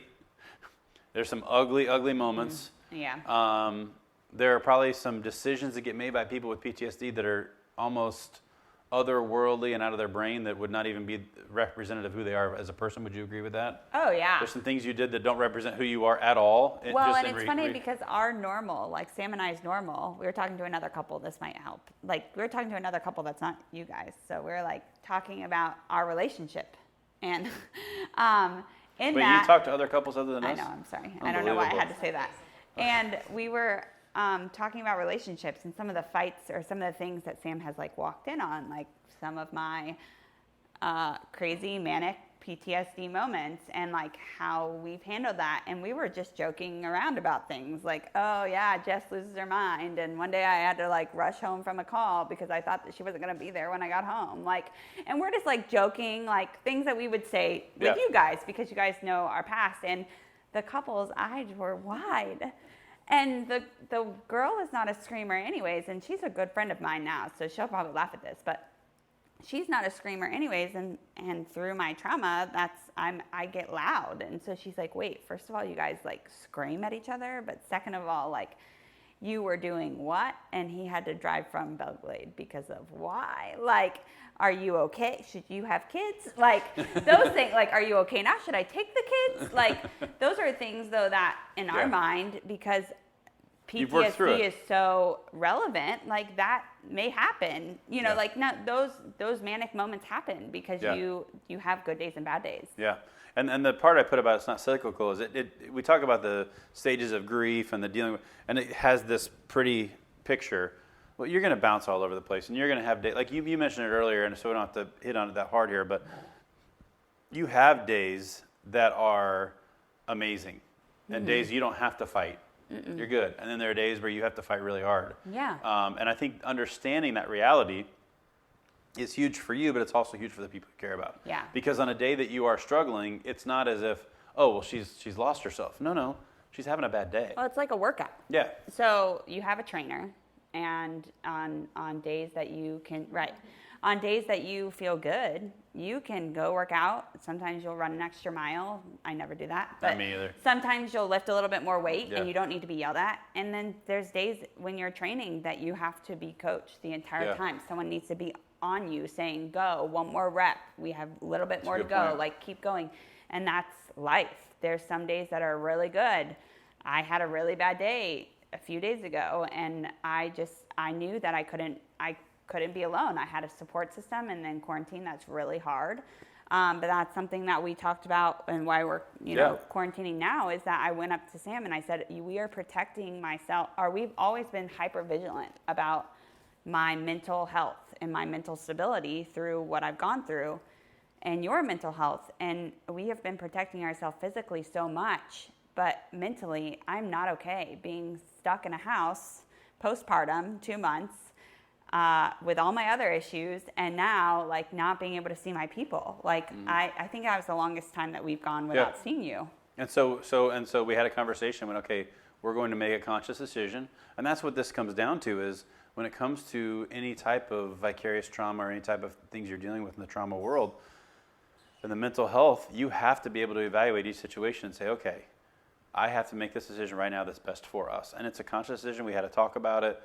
There were a lot of tears that day when we got to see you guys and the little babies for the first time. It was special, but we knew it was needed. We knew it was necessary. And we still took all the right physical precautions we needed to make sure we could do it in a healthy way. Because triggers can appear at any time. Right. Because we know that they can come. Listen, in this pandemic setting, it's even more so the reality because it's affecting our world exponentially. But triggers can come anywhere, and you mentioned it earlier, and for the first responders out there, you know how this works. You know that you're driving along, and all of a sudden you go, oh, whoa. There is an intersection here in Wellington that I never drive by. Never. And probably a week and a half, 2 weeks ago, we were heading home for somewhere, and I said, oh, let's go this way, and it was just a little shortcut way. And I didn't say anything to her about it on the way, but we drove by a place where I ran a suicide. And I know exactly, and I haven't been there in a long time, and immediately I went, oh, I remember everything about that day. I remember every detail. Smell, looks, right away. People there. And that's the stuff that happens sometimes, and so we need, now, it's not something that's affecting my life, and it took me 10 seconds to go, okay. That sucked. It's okay. It sucked. It was a bad one, but you have to get to that point through the counseling. And listen, you mentioned EMDR. EMDR may not work for you, okay? Maybe it does. Maybe cognitive behavioral therapy of some other kind works. You have to figure out what it is that works for you and figure out what that coping mechanism is, what that skill is, because the way you cope is how you create your path. Right. The path that gets created is because of how you choose to cope, because of the fact you choose to get up every morning. I mention Dustin Hawkins almost every time I teach because Dustin was ready to take his life, had written up the plan, was ready to do it, and was stopped. Got the help he needed. It does not mean that over the last 4 years, probably longer than that now, 5 years, 6 years, that Dustin has never once thought about taking his life again. We've talked about it. Right. You have to be aware that every day I'm making a decision, just like you said. Right. And that scares people because they're like, wait, you have to wake up every morning and think today's worth living. And people like me are initially going, I feel good every day. Yeah. Like life is good. Like what's the problem? Like even when life is bad, I don't really deal with it that way. But I still need to be able to understand how you deal with it. And that's the hard part here is that disconnect. Well, and you mentioned, you made a good point, is that Of course a certain therapy may not work for you. And because you're a first responder and being on multiple traumas, Yes. a certain therapy may work for one trauma That's a and good not point. the other. So I have a really good friend. She happens to watch my children sometimes. She was at 9/11, and then her father passed at age 16. So she did MDR for 9/11, and that sucked for her. But it worked. It ended up working because she had had PTSD from 9/11. Fast forward, her dad dying, the counselor's like, well, let's try PTSD again for that, or let's try EMDR again for that, because it seems like that's another big thing. It had happened tragically and unexpected and those things. And so they tried EMDR, didn't work, hated it, was horrible, didn't find any relief. And so it's really important to note that when you're experiencing multiple traumas, that may not work. I did EMDR, and I have helped a ton of triggers, and I have moved past. My list was very long, and I've done a lot of them. But there's one that I gave up EMDR for a little while before I went back to my next long sessions because I couldn't get over this one memory. And when I thought I was prepared again, I went back and tried to do it again, and I can't. It's in that type of therapy that will not work. But that's a memory, thankfully, that I don't have to be triggered by multiple times a year. Yeah. So it's something that I know is coming. It's something that my family just knows comes every year, and we just get past it and move on and work through it. And that's important. And that your support system may play different roles. Yeah, that's Jeremy, true. I don't tell my husband every little detail I remember of the trauma. I won't, because then he won't. We have a physical relationship. He won't know what's okay, what's not, or he'll second guess himself all the time. I don't want him thinking about that. He knows enough to know, and when we need to have our conversations, we have our conversations. But if I have extreme details to tell someone, Jeremy probably knows a lot of details, and I write them out. And then a lot of the time, one thing I wanted to say is I don't talk about it a lot. I will write it and send it to someone that I don't have to see their face for a few days, because I don't want to talk about it. I don't want to know about, or I want you to know about it to help me and to know that this is what's going on in my head. Here's a mental check. Here's what I remember. Here's what I'm working through, but I don't want to have to physically have that conversation. So I can write it out like a diary entry, send it off, and we never speak about it again until I bring it up or until they know they need to ask some questions. Yeah, so that's a good point. There may be different ways for everybody to cope with their PTSD and finding what works for your triggers. Good. That's a good point. So the next question, this is really kind of to wrap this part of it, is how does PTSD affect your future? I love the fact that you said it's a journey, because it's not as if, because you actually said earlier, I fixed my PTSD. I mean, worked through my PTSD, because you don't fix it. It's like it's like an alcoholic in recovery. Yes. You are always an alcoholic in recovery. The people I talk to who are really successful understand they're still an alcoholic. They just choose not to have alcohol. And the people who don't do very well are like, okay, I fixed it, cured it, I'm good, and then now I'm dealing with it again. Yeah. And that's not a knock on anybody who's dealing with that, but that's what you kind of find. So how does PTSD affect your future? Well, there's a couple things here, and you talked about it. The communication and support system is huge. These are some of the same words I put with the other one because I want people to understand, and I'm going to get back to that last picture in a second, so I got a little too ahead of myself. So the communication and support system is big, right? Yes. You have to be able to talk. And you've eloquently shared with us, there's very different ways you share with different people. Yes. And you're going to share certain things based on what people need to know. And I know that that is something that a lot of people struggle with, but you have to make that decision. You have to determine what is it that's going to help. And you bring up a great point. It's a very difficult conversation, but what happened to you was very sexually based. And as a result, to share a lot of those details with your husband would be very, very difficult. Right. And that was hard for Sam initially. Yeah. It was very hard for Sam. Extremely hard. And if he's still watching, Sam, you're awesome. You're a stud. Love you, man. I wanted to give a shout out. Anything I said bad about cops earlier, I don't mean it. Sam's one of the best friends I have in the world, and I love the guy. And the fact that he has chosen, the fact that he has chosen to love you the way he has is just, it's powerful. I mean, it's amazing. But he really came around to that. And he finally went, okay, I get it. And he and I had some great conversations. He and I had conversations that you and I don't have, all of us have different conversations. We have to understand that's part of how this works. But that support system is the key. Find the right people that will walk through this with you, that will ask you the tough questions when they need to.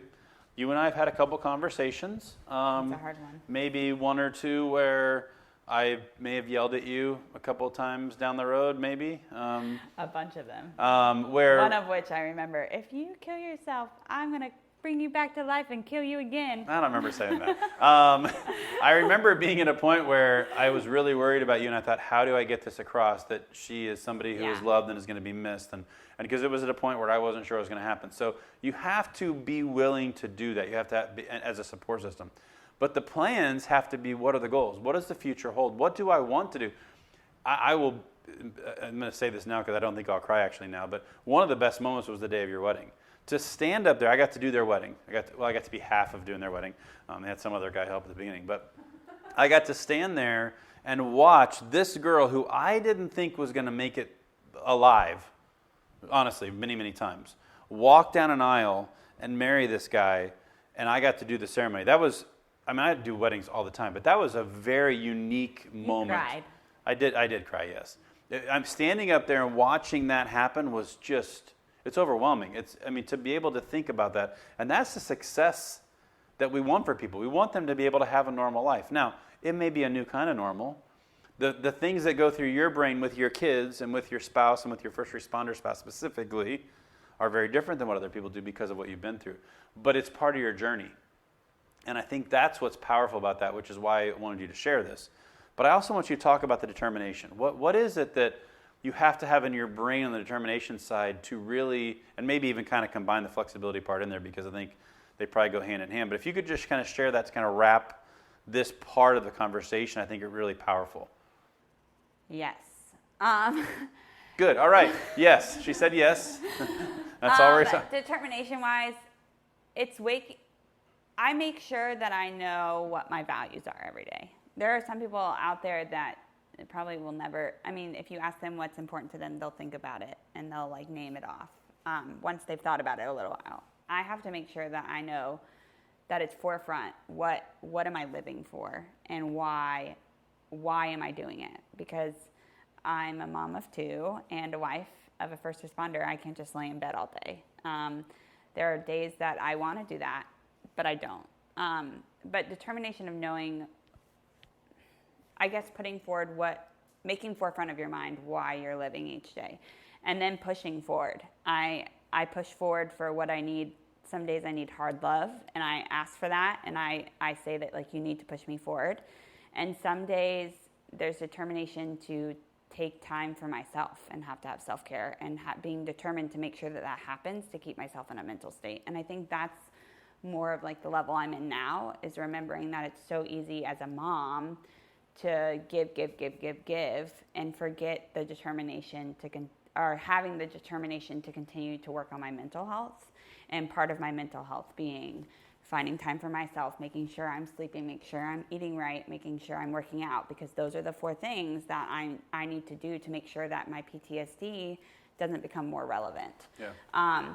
And I think in determination, making sure that you're walking through that with someone that's more determined than you are. So I am very lucky that Sam is more determined that I live than I am most of the time. And I don't know if it's I'm thankful because he could definitely get a good life insurance policy out of it if I didn't. But I'm more determined, or he's more determined than I am, and continues to push me towards that. Yeah, and I love so that. knowing someone that speaks life into me every day and tells me that I'm needed and that I'm wanted, and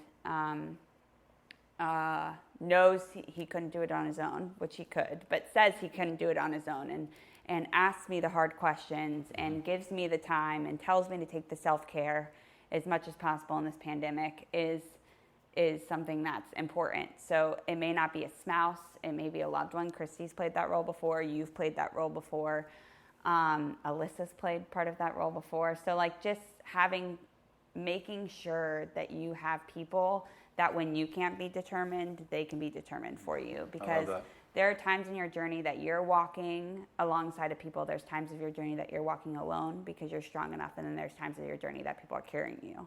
And I've had a lot of those moments, and I'm sure I'll have a lot more moving forward. But in the end, it's finding more and more days that you can walk miles alone and be strong, knowing that your support system is right behind you. I love that. Yeah, the determination and flexibility really work hand in hand. And I put this picture up because I'm a Chiefs fan, and so I need to be able to show you that the Chiefs rule. My daughter created this for me. She works as her own business called Revamped Creatives. Every video I get in, Alyssa. But I actually, it's actually a very interesting picture. I've been a Chiefs fan all my life. They won the Super Bowl 50 years ago. I'm 46 years old. You can do the math. That means I wasn't alive for the first one. And I've cheered for them all my life. My email address outside of work is actually WPB Chief. And a lot of people think it's the fire department. I was not even interested in the fire department back in 1997 when I created that thing. It was WPB for West Palm Beach and Chief fan, but it didn't look right, so I just took the fan off because it caused me a lot of grief in the fire department. I will tell you that because they're like, oh, really? You think you're a chief already? But I've been a fan all my life. Loved them. Followed them, die hard. I don't live and die with sports. Like my family will tell you, like if my team loses, I move on. It's not the end of the world. But I do love my team. And I think this picture, the reason I chose this picture, it was like ironic. I was looking for one of like somebody with their hands in the air and celebrating. Like, and I thought, well, that's kind of cheesy. And I looked at this one. I thought, this is a guy holding a trophy. He didn't play a single minute of any game. He's the coach. It's Andy Reid, whom the Eagles gave up on years ago. My wife and daughter are Eagles fans. But he's a coach. That's all he is. And that's the owner next to him. They didn't do anything except pay for everything and coach, right? That ticker tape coming down is a celebration, and it's that entire group working together is what makes that happen. Another part of the story is Andy Reid's son completed suicide probably the year he left the Eagles, wasn't it? So maybe 10, 12 years ago. I mean, you look at his life, he's had some rough things happen in his family. Actual PTSD moments that have happened in this guy's family. There is a life on the other side of it. I'm not making a sports analogy just to make it cheesy. It really kind of was powerful when I thought about the fact that you see the one person holding the MVP trophy, winning a championship, getting the big contract. There's always so many other people a part of it. Whenever somebody wins a Grammy or an Oscar, they're always like, I'd like to thank all, and they go through their list of everybody. It's true, though. We don't do this by ourselves. You don't do this by yourself. By yourself, you wouldn't be here right now. Nope. We've talked about that before. You have to find the right support system. But also on top of that, people watching this right now, can be the person supporting those who are going through it. And you're just as important. Just as important. And sometimes even more, as she said, you have to find somebody more determined than you. I love that. Never heard you say that before. That's awesome. Because we can all be that for somebody. And remember, we're running calls on people that struggle with this all the time. We're running calls on them. We're working with them. We live with them. These are people in our lives that are struggling. We can help them. If you're the one that's struggling, get the help. Find the support system. Have a plan. Be determined. There is no reason why we have to do this by ourselves. We've talked today about kids and relationships with kids. We've talked about relationships with first responders. And we've talked about PTSD as a whole. We hope you've enjoyed it. We hope you learned something from it. And if there's a specific segment you want, let us know. If there's something you think would be powerful for your department, for your organization, for your family. Just let us know. We want to help you in any way we can. Once again, we want to thank the Collaborative for sponsoring and supporting this. Thank you to Cigna for the grant money to make this happen. This takes a lot of time and effort doing it in this environment. It's so much easier, I'm going to tell you right now, to walk into a building and just go, where's the projector? Okay, here we go. Let's talk. And it's just so much easier to do that. This is a lot of work, but it's been a lot of fun to be able to see it. And I think it just shows the flexibility that needs to come from what we're doing. Thank you for joining us. Thank you for being a part of it. This is my number. This is my email. If you need me, reach out. We appreciate it. Thank you.